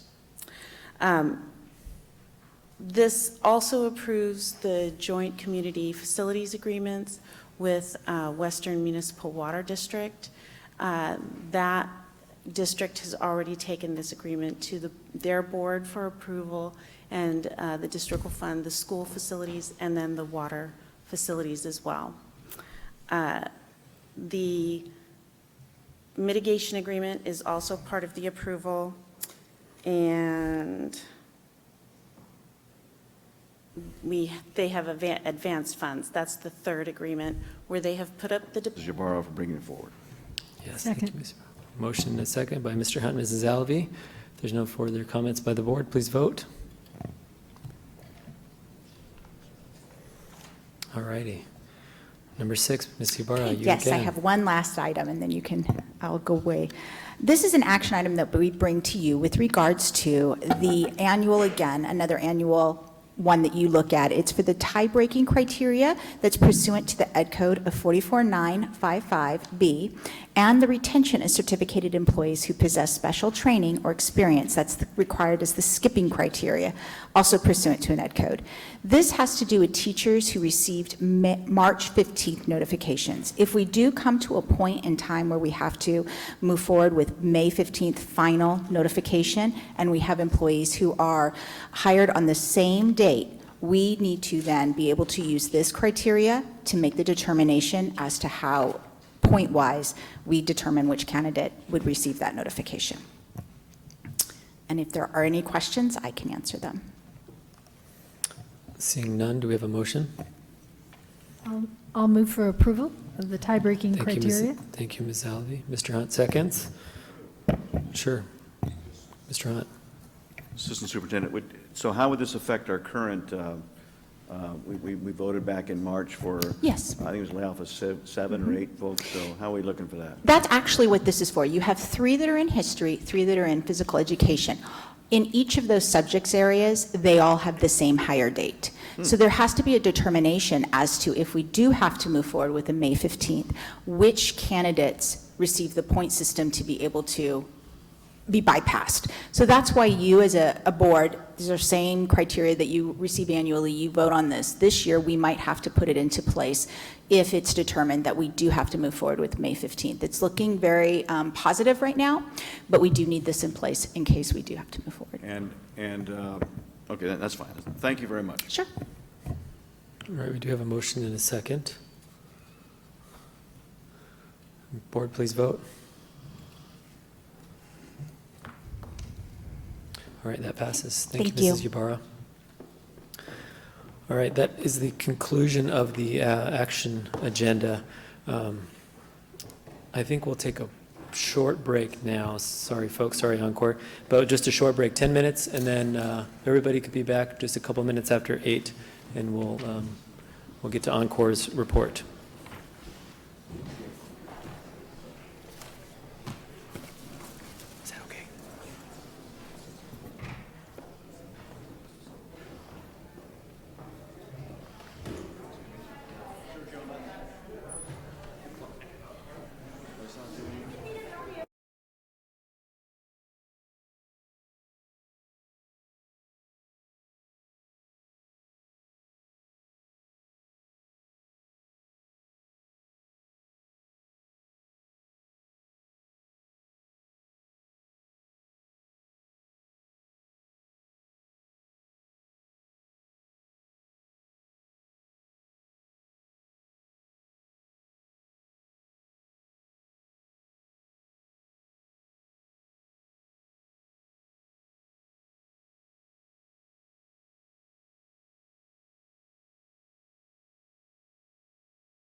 I think so. All right, everybody, sorry for that extended break. A couple issues needed to be taken care of. Everybody could find a seat. We have 3 more reports to get through tonight, and then we'll get to the conclusion of the meeting. So thank you to our guests for being patient and for waiting. So first up on the reports, I think Dr. Holmes is here to introduce Encore's report. Good evening again, President Lee, Dr. Hanson, members of the board.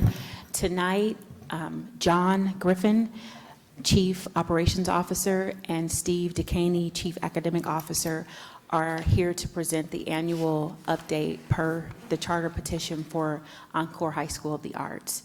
And so at this time, I'll ask the 2 of them to come to the podium, and they will be presenting their update.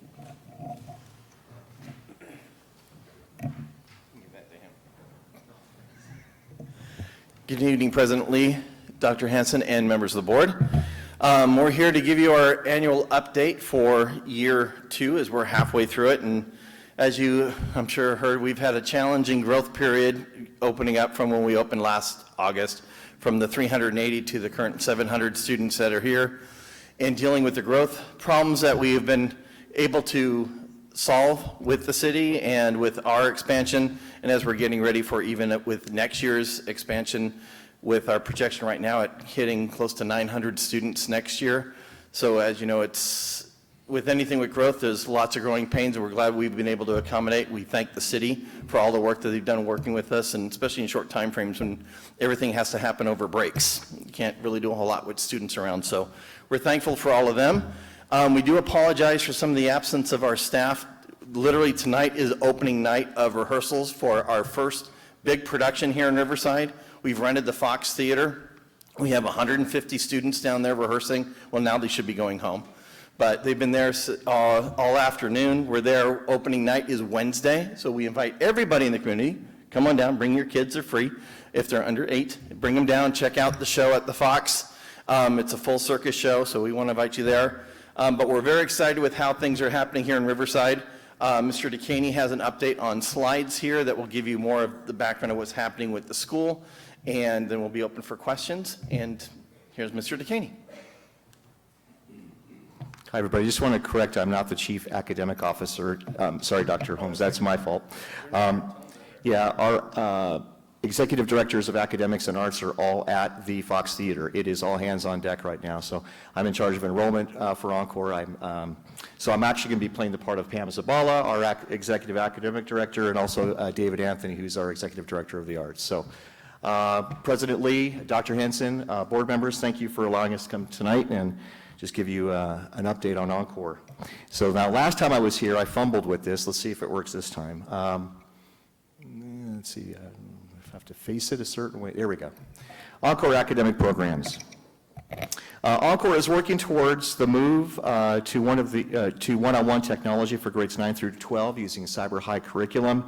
In 2016-17, all classrooms are being equipped with laptop computers so the teachers can work with programs and help initiate the students while the computers are on campus. Next year, starting with seniors, computers will be implemented into curricula, including a checkout system, working out the bugs as we move through the grade levels.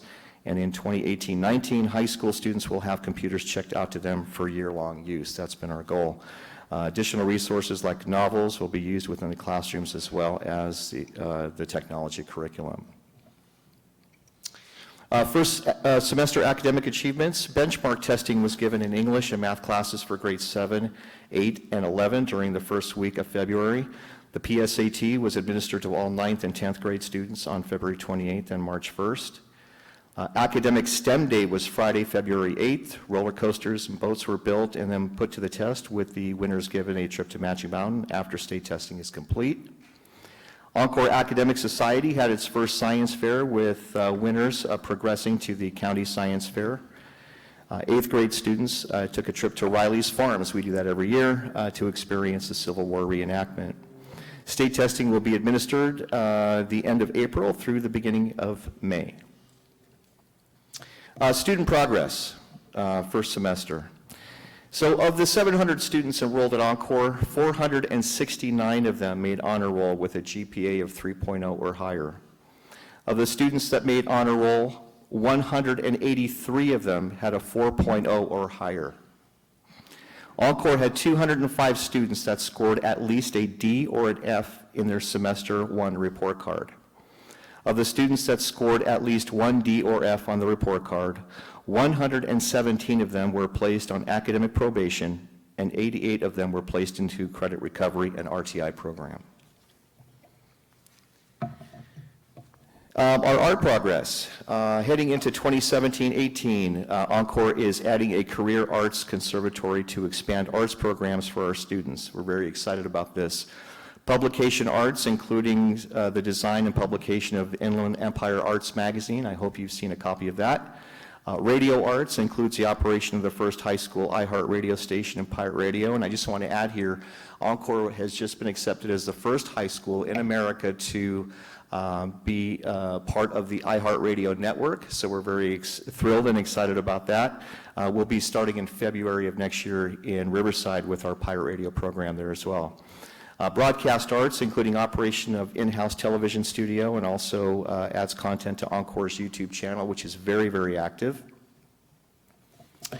Moving on to Encore's accreditation status. Encore High School for the Arts Riverside was granted WASC accreditation for 3 years during the last school year.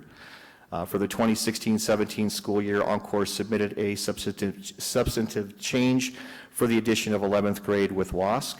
Last month, the change was approved by WASC, and WASC will return in the fall to review Encore's 12th grade program. So we'll have our first senior class starting next year. We're very excited about that. Encore's enrollment, we're currently sitting right at 700 students in grades 7 through 11. Oh, let me move that. Thank you. There we go. Thanks, boss. Next year, Encore will be adding grade 12, and projections for fall 2017 are 900 total students. Those are our projections, and we just got to find space for them. Okay. Encore facilities. Encore has been working diligently with the city to meet all the requirements for the temporary facilities within the downtown Riverside area. With the closing of the private bonds for the purchase of Encore's Hesperia campus, Encore is opening new dialogue for a new bond to purchase a permanent campus in Riverside. Projected close of this bond will take 16 months once a campus is determined. Currently, we have 3 viable campus locations. Possibilities in the downtown area, and that's our goal, but they are still premature at this point to want to discuss that because of negotiations. Encore is looking for about 110,000 square feet in downtown Riverside, just so I don't botch that up. 110,000 square feet in downtown Riverside is what we're looking for. Encore's fiscal status for 2016-17. State law requires that charter schools approve their second interim budget by March 15th of each year. Our P2 was approved on March 13th. The second interim budget also contains actual revenues and expenditures through January 31st. For the current year, enrollment and ADA are on track, and both ADA and total revenue are 67% higher than last year.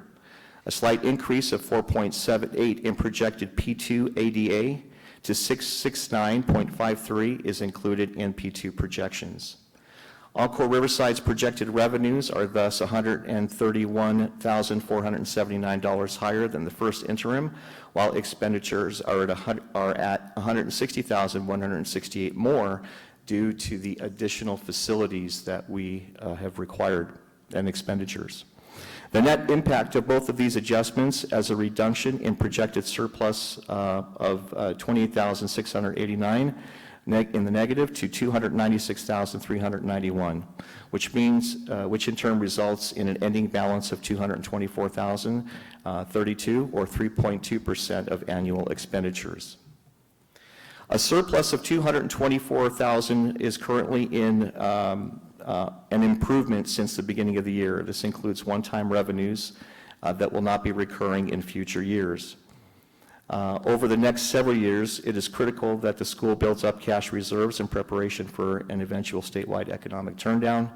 Until cash reserves approach 20% of the school's annual budget, Encore will be keeping close watch on staffing and other expenditures to be reviewed to ensure alignment with current enrollment.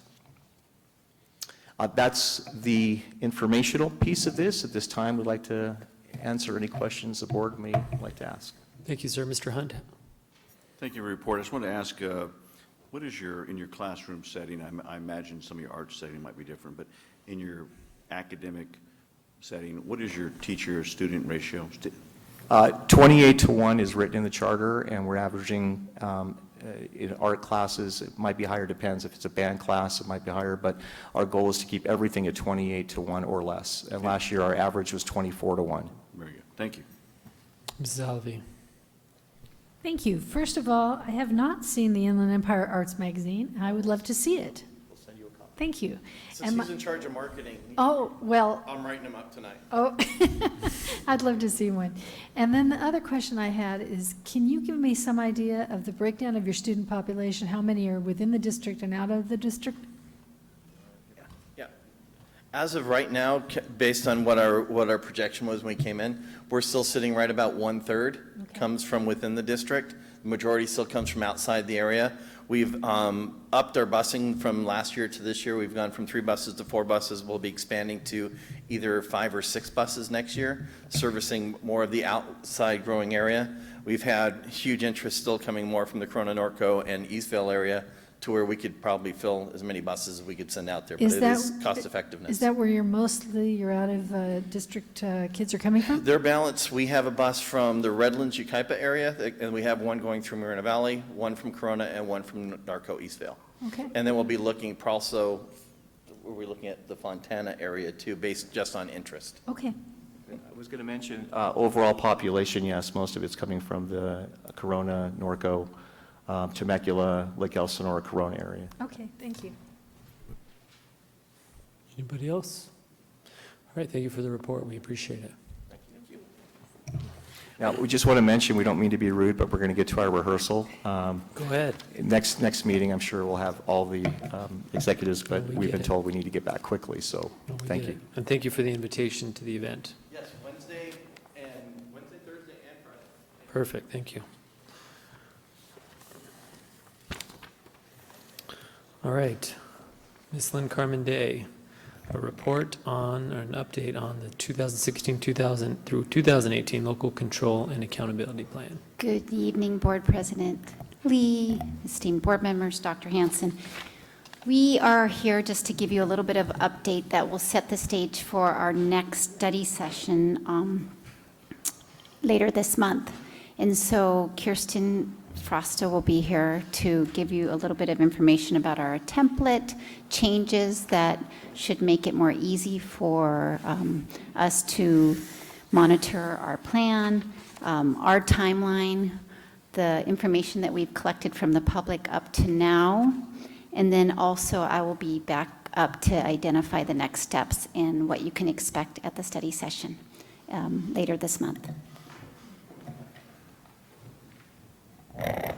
Good evening, President Lee and Dr. Hansen and members of the board.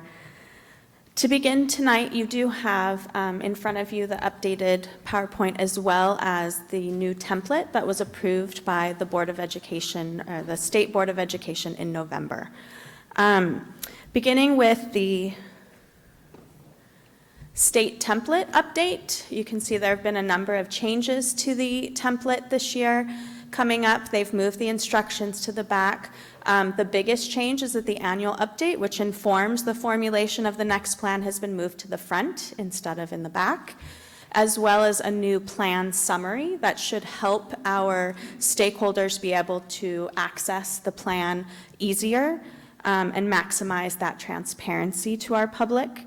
Also, the template provides more structure and simplifies to the extent possible the language in the plan. And the new reorganization should also allow for us to use this plan to support efficient and effective local planning. It's also linked to the new state dashboard, the California School Dashboard. We do have indicators now that are aligned to the 8 state priorities listed there. We have some that are local indicators with our basic conditions at schools, implementation of standards and parent engagement. Those are self-reporting, which will be showing up in the fall in the indicator in the dashboard. And then we also have state indicators that are already showing there with the academic English learner, graduation rate, suspension, and the college career indicator, with chronic absenteeism coming in the future. And then we also have a climate survey that's a local indicator that we'll be implementing in next year as well. Also, the indicators that are there, we also have aligned to our 12 success indicators, which you've seen in our instructional guide for direction, as well as in our LCAP brochure. Also, the accountability, we are required to use district indicators as well as the state dashboard to inform the plan summary and identify our greatest progress as well as our greatest area of need, in addition to the performance gaps. Also, we will use this information in our annual update, and then for the goals, actions, and services to include in our identification of our need, and then of course to set our next outcomes over the next 3 years. Our steps and timeline, of course, began in the fall with our implementation. Our extended cabinet and departments also participate in 3 rounds of monitoring, which monitors implementation as well as effectiveness. And then we've also just exited our winter season, as we call it in LCAP language, with stakeholder engagement. And I want to thank all of you for attending some of those sessions. It was very powerful, and I think our stakeholders really appreciated that as well as staff did. Also, we are awaiting the May revise, and we are currently in the process of drafting our annual update as well as our new 3-year plan, which is what Mrs. Carmen Day was referring to. Our next board workshop or study session will be getting more into that. We will be submitting a draft of the plan to the county office for a review this year. They're offering that to all of the districts. That will help us to have a more successful or an even more successful plan. We will also be presenting this for review for DLAC and CDAC, and then of course you will get this at the public hearing June 5th, and it is on the agenda for adoption June 26th. Then we will immediately submit that to the County Office of Education to meet our July 1st deadline. For the stakeholder engagement, we held over 23 different events, 4 parent advisory meetings, 13 student meetings, as well as 6 community meetings. And we had 1 survey that was online from February 16th to March 20th. We garnered over 800 responses and that identified 18 areas of strengths and 28 areas of need.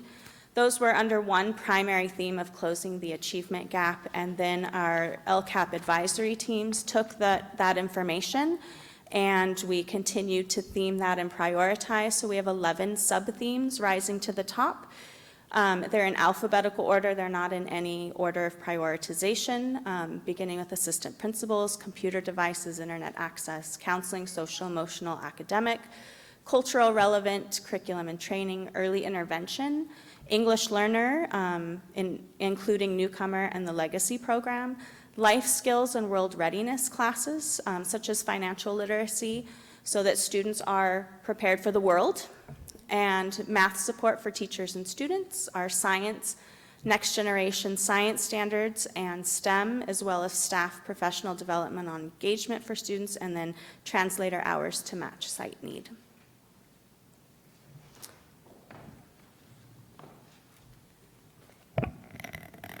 If you recall at our previous study session, the one with the principals, I mentioned that as we have ideas for expenditures, we have to realize that if we add an expenditure somewhere, we're in a place with our budget that we would need to make a change somewhere else. So I wanted to make mention of that because we will be thinking about that when we go into the study session on April 24th.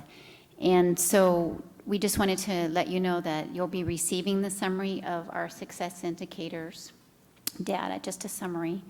The progress that we have made on our current actions and services to a degree, because remember it's a 100-page document, so we'll do our best to, as a staff, give you some areas of themes there. And then also you just received the themes that the community and the whole data analysis brought forward. And so those are areas in alignment with the board goals and priorities that staff will make recommendations for your discussion, approval, or any ideas that you have. And that's what we're hoping to accomplish at April 24th board meeting. We wanted to set the stage here so we didn't have to go back and say, here's how the plan is changing, but we wanted to give you the themes in advance. And then from there, we'll work on prioritizing, and you will have recommendations from us. Thank you, Ms. Corman-Day. Patricia Lock-Dawson. Just a couple questions. Thank you, Kirsten and Lynn. What do you think about the new template? We had an opportunity to weigh in on that, or I did on CSBA, and I know Lynn helped me with that. How are you feeling about that? And did you feel you had really good parent participation in your meetings? When I was at the one that I was at, there was quite a few parents there. Were they giving you good, doable, actionable things? Or so can you speak to those two things?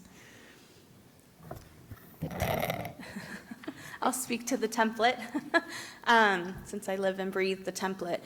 I do believe that it is, the changes are good and moving us in the right direction to make it more easily accessible for our stakeholders to understand the direction we're going. I think the plan summary will help that, and absolutely in favor of that annual update moving to the beginning to serve the purpose of planning for the upcoming time, whereas when it was in the back, it just seemed out of place in order for that process. And I would piggyback that it also provides a better opportunity to denote actions and services for our unduplicated students. So the students of poverty, our ELs, or foster youth, because we don't really have a choice to blanket those kinds of expenditures like we have in the past. So that would be something specific from my mind. With respect to the amount of parents or the quality of parent feedback, I mean, I was in the session at the Family Resource Center that I thought was exceptional. The parents spoke from their experiences at their sites. As far as the forums, I don't know if we had as many parents contributing at the forums as we really did at the Family Resource Center, but we also go to all the advisory committees as well. So in general, it could always be better for a district our size, but I think that we did get some good insights, and you'll see some of those, actually you see those themes actually percolated to the top on our previous slide. And you feel we're pretty on track for demonstrating that we're using our LCAP funds appropriately and in the right categories. I know, there's some surrounding districts that have had some issues with that. Can you speak to that as well? I would like to speak to that. I know there was a recent article that kind of sent us all wondering because there was a question about compensation, for example, was one of the examples in there, and then site funds and how those were being expended. And I think that the superintendent from that district that responded was exactly the same way that we have kind of responded with respect to the funds serving principally our unduplicated students that may also impact other students along the way. So I think we are on target, and I think that we also continue to tighten up, and that's part of why they revised the template, in my opinion. The only other thing I would add, Mrs. Lock-Dawson, in terms of the engagement sessions is I do think this year we had a lot more student attendance than we have in the past, including in the survey. Our participation from students was about 50% of the overall, and those are the constituents that we are serving in our classroom. So I think their input was very valuable this year, both in the forums, and the parents truly enjoyed engaging with the students in the forums. Mr. Hunt. Thank you, Mr. Lee. I commend you on your meetings. I appreciate how you handled them, and they're very well organized. And the one I was at didn't have as many parents as I would like, but I thought they were very well organized.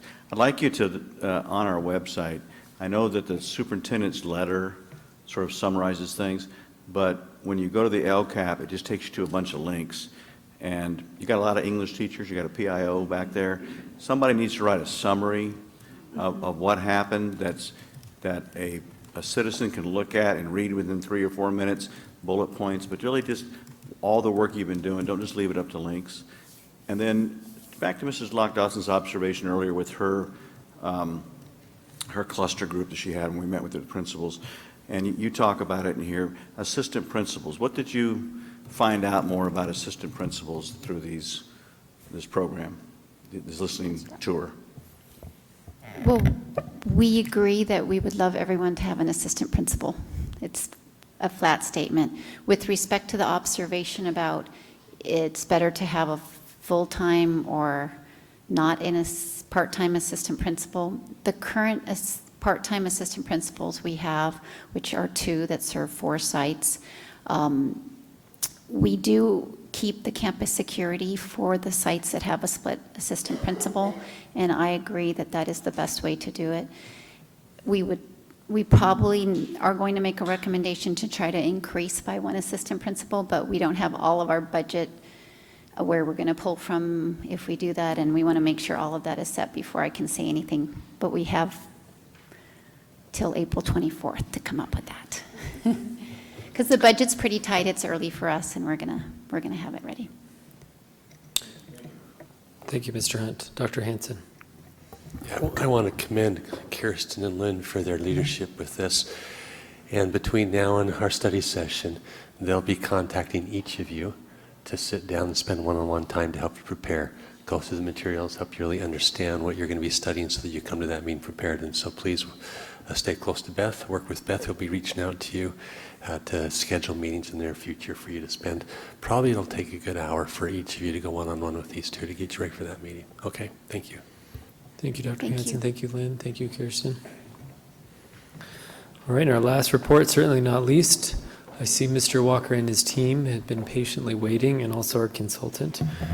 So take it away, sir. President Lee, Dr. Hanson, members of the board, this evening you are going to be exposed to and shared with you will be the global action plan associated with the review that was done on the special education department. As you will recall, you requested through Chief Financial Officer Mays Kakish that we find an independent evaluator to do an independent study of the special education division.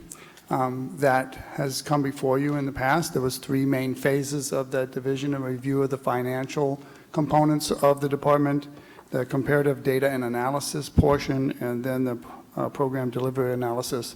So tonight you're going to see the action plan in shortened form. Before you are 3 documents. One says Total School Solutions on the top. That's a brief of the overall action plan or an outline. Then there's an executive summary and a PowerPoint presentation. I'm going to invite up in a moment Carol Miller from Total School Solutions to walk you through the executive summary and the PowerPoint. The comprehensive action plan was a part of the agenda this evening and available to the public and provided to you in advance.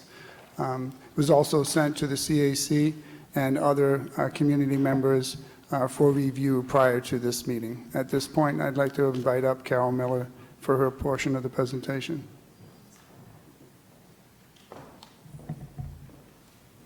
He's taller than I am. Good evening, President Lee, board members, Superintendent Hanson, staff, and community members. On behalf of Total School Solutions, I would like to thank you again for giving us the opportunity to conduct the special education review and complete the special education strategic action plan. Oh, it works. This is the wrong one. Okay, hold on. There it is, sorry. You have the executive summary, as Mr. Walker said, and also the action plan in your packet. I would like to share some highlights from the executive summary. Last year, the board commissioned a review of the special education department by Total School Solutions.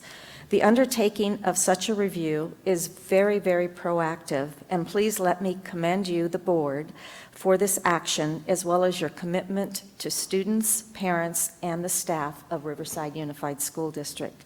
And thank you, Dr. Hansen, for your vision, and we truly appreciate Mr. Tim Walker and Ms. Carrie Antrim and team members for their transparency and unyielding assistance throughout this study process. We could not have done it without them.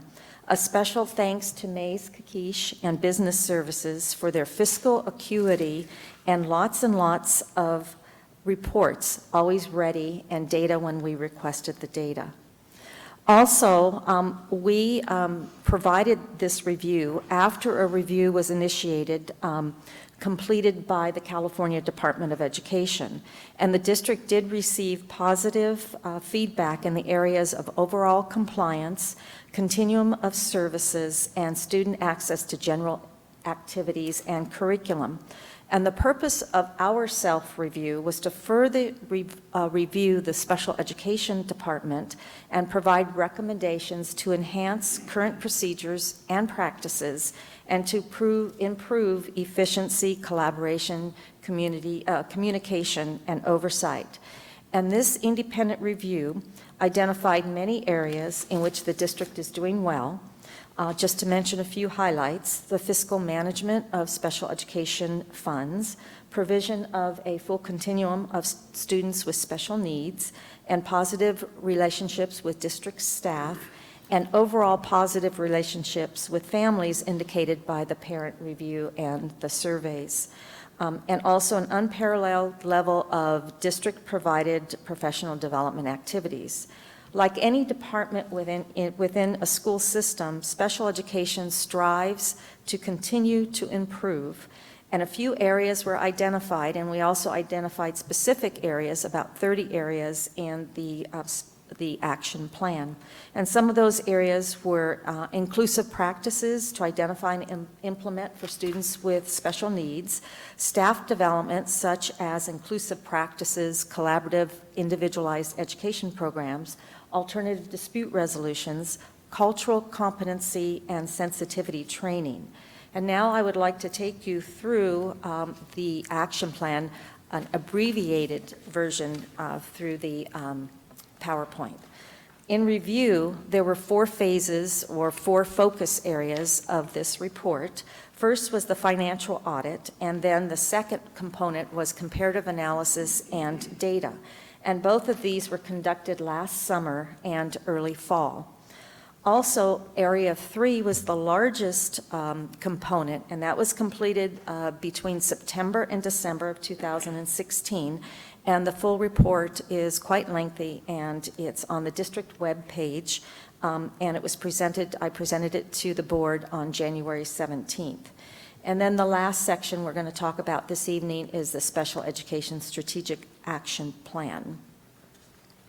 The first area on the action plan regards the financial report or financial audit and business services and special education to continue collaboration, and kudos to special education, business services, and human resources because they are actively involved in this process. And when I met with the stakeholders, I met with that group as a team quite often, and they coordinated those reports that they sent to me.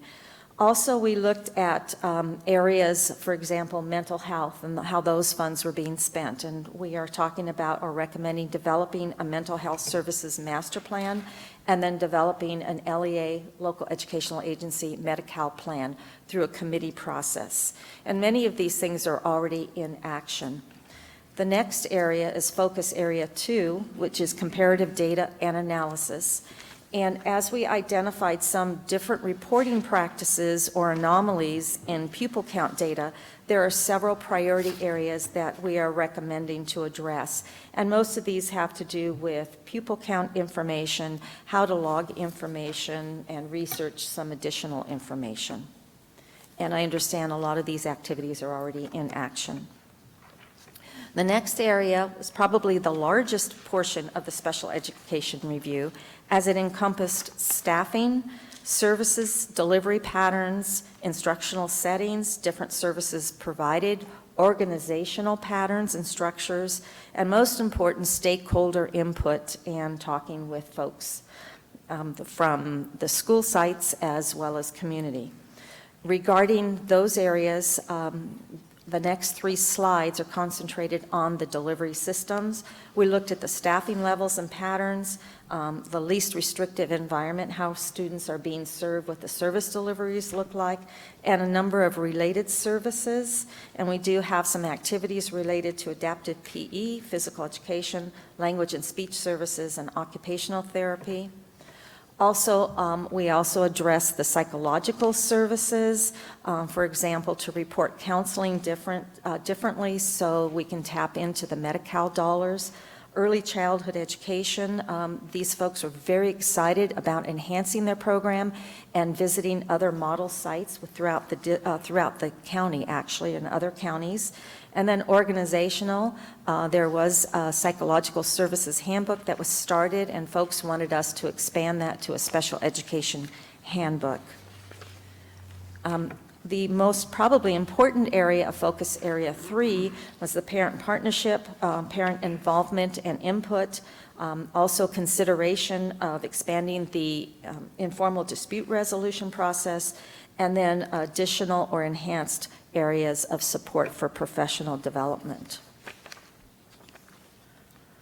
The action plan is broken down into several components, and those components are based on the findings and the recommendations from our study.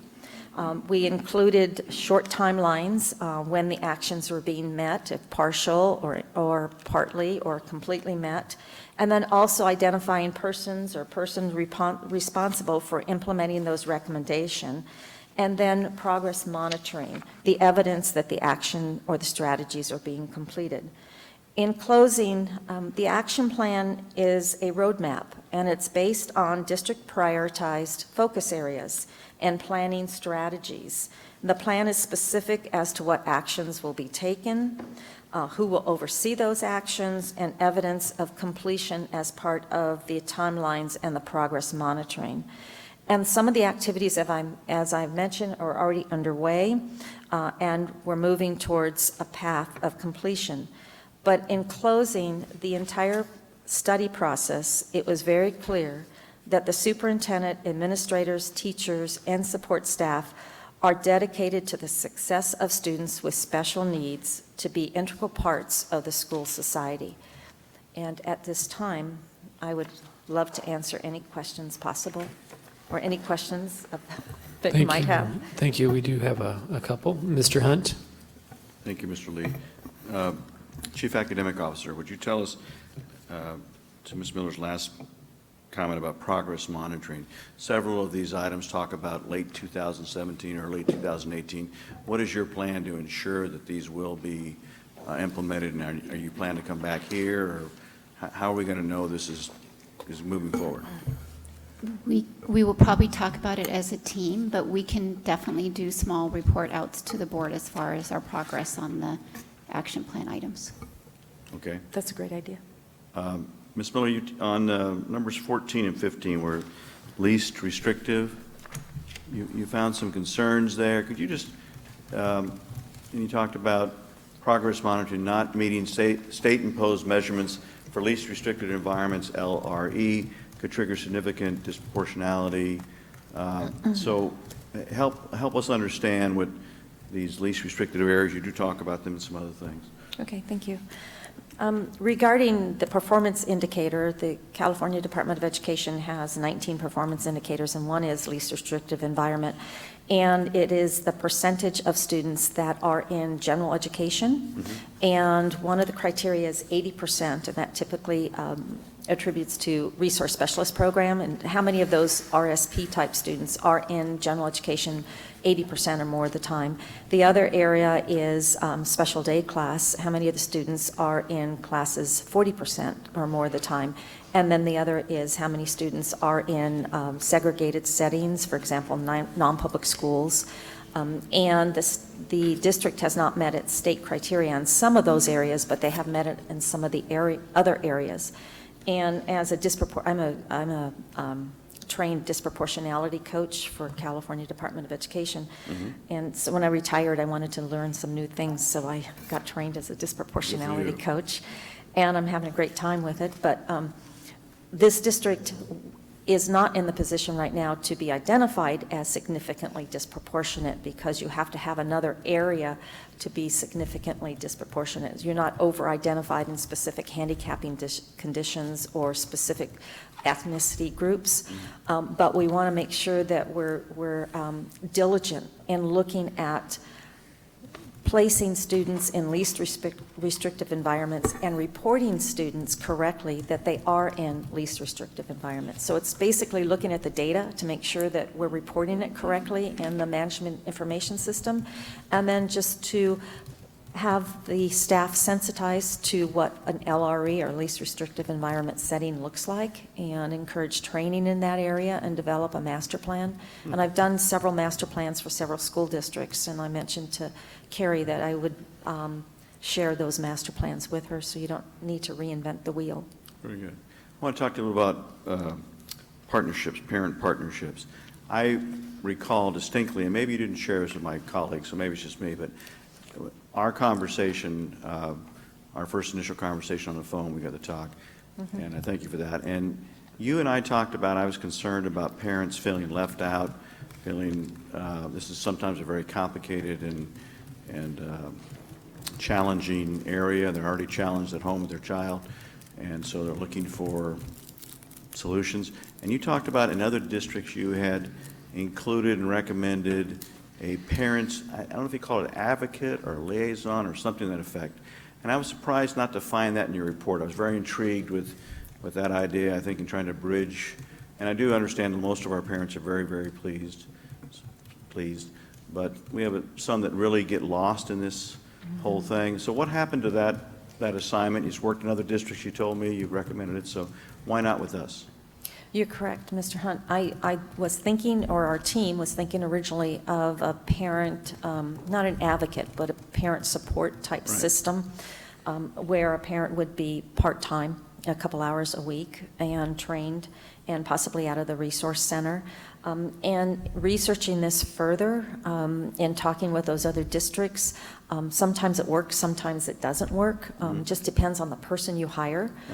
So I did some more research, and it appeared probably the most independent way to do it would be bringing someone in that is not associated with the district, someone who is independent, and that's why we made a recommendation to have possibly retired hearing officers or retired judges that might come in for specific cases. And so that would be an expansion of the alternative dispute resolution process, which you already have, and it would be the next step. And I think what's also important is to provide additional training for staff to be more sensitive to parents, to try and guide them through the process, as well as principals had asked, share with us some techniques that we can use outside of the IEP process. And, we want to basically have our special education students as part of the whole population and not isolate problems in the IEP and address those.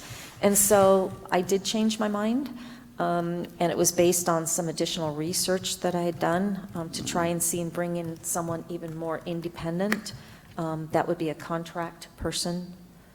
And I'm concerned, though, that I liked about it somewhat was the simplicity. I'm not looking for a Sherpa. I'm looking for just a trail guide to help that new parent, not conquer Everest, but just get started on what is again, a challenging and often confusing and contradictory sort of process.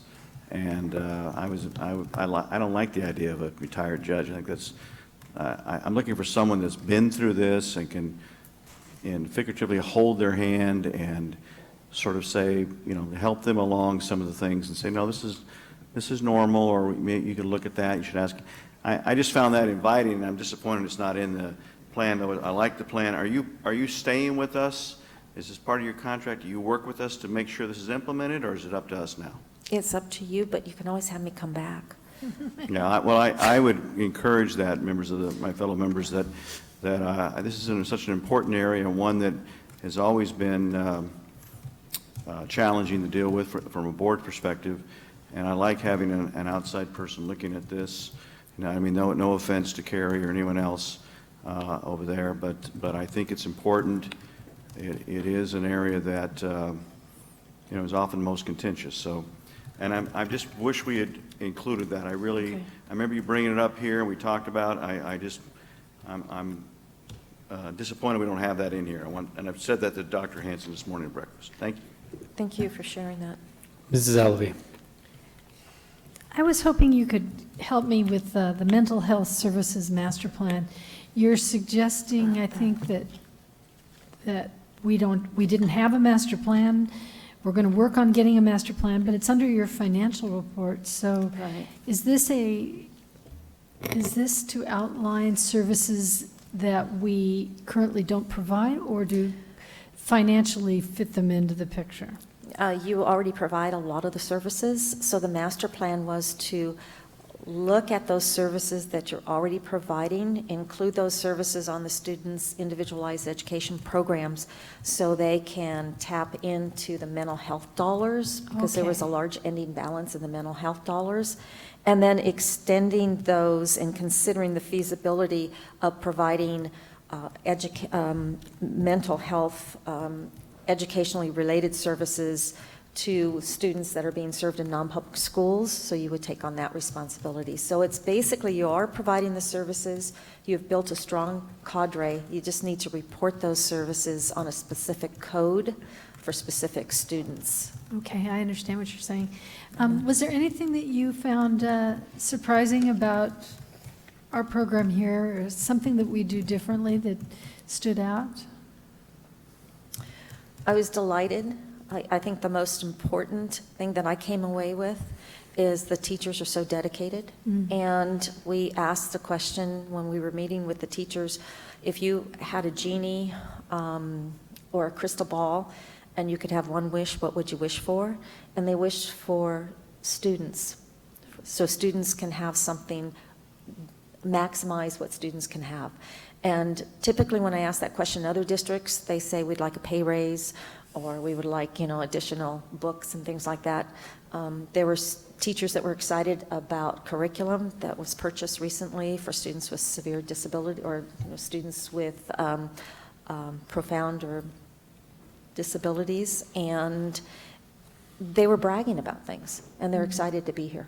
Good. And then I think the other is you have a wonderful cadre of professional development activities, but parents are asking for something more specific, you know, to help them guide them through the maze. And I think that's warranted and would be very helpful. Thank you. But you have a strong special education program. Thank you. I think that's it. Thank you very much for your report. Thank you very much.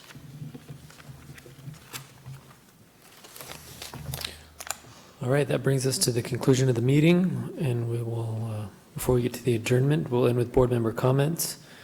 Jerry, do you have anything today? All right, thank you, sir. Kathy, Ms. Alvey. Thank you. I wanted to let the board know of a big project I'm working on with Dr. Tom Smith at the Graduate School of Education.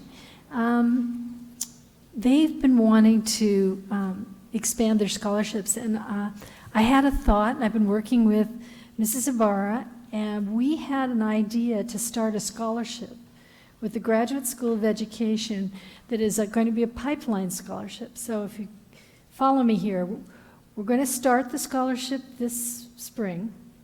It's going to raise money to send a couple of graduate teachers through the UCR Graduate School of Education in STEM education, which will then guarantee them a position with RUSD. And this could be changed, a pipeline scholarship could be changed. Like right now, we really need STEM teachers, but we could also change that up in years to come if we find that we need another kind of a teacher. A pipeline scholarship can be very directed to what RUSD needs. And with the acceptance of the scholarship, we're talking about, we're still working on the paperwork, I guess, but we're talking about a 2-year commitment on their part if they were to accept the scholarship. So they would then be a 2-year committed teacher to us. So that keeps them here, and it keeps, we get our qualified teachers, and it encourages them and helps pay for their teaching advanced degree. So I think you guys all received an invitation. We're going to announce the scholarship at that May 5th event, which you should get a invitation to at my house. And of course, you're all welcome to come. Thank you. Thank you, Ms. Alvey. Mr. Hunt. Thank you. I wanted to ask the staff, and after our graduation and CBUs as well, to arrange for a meeting with, I was just thinking of the name, the Dean of Allied Health, and I've got to find that person, and the Dean of the Nursing School, Dr. Oakes. Pearson. Pearson is Allied Health. Dean Pearson. Dave Pearson. Thank you. Thank you. Thank you, Mr. President.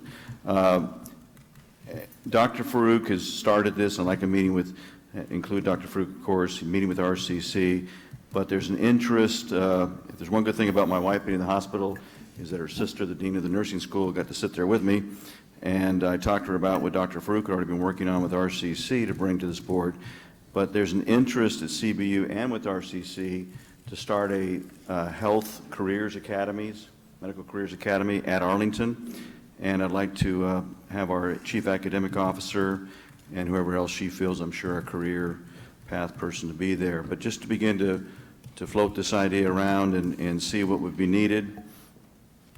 Secondly, thank you, and just do it after our graduation. The Operations Committee has a meeting later this week. One of the items, just want to alert you to, particularly Mrs. Alvey, since it's in your area, I received a complaint from, and I decided to agendize it, thank you, Dr. Hansen, from council members Subarus from Temple Bethel. There's always been challenges with our high school kids over there, and apparently Temple Bethel has got a real trash problem, and they've got a trespassing and destruction of plants and things like that. They want to be good neighbors, but we need to take the initiative, so hopefully that will be on the agenda. There's also a concern, and I had gotten a little argument with Mr. Subarus about this, but good news, we added that light there where you come in and out of Poly, wherever the pool is. Bad news is there's no crosswalk there, and when you're 15 years old, you just can't bother to walk down to the crosswalk. So kids are running across. I think we almost had a kid hit. I think Mr. Walker reported a while back. Mr. Subaru said that his engineers don't think it's, if you go down to Market and 12th, if you ever go down there across from Clark's, there is a non-light crossing area there that flashes in the road.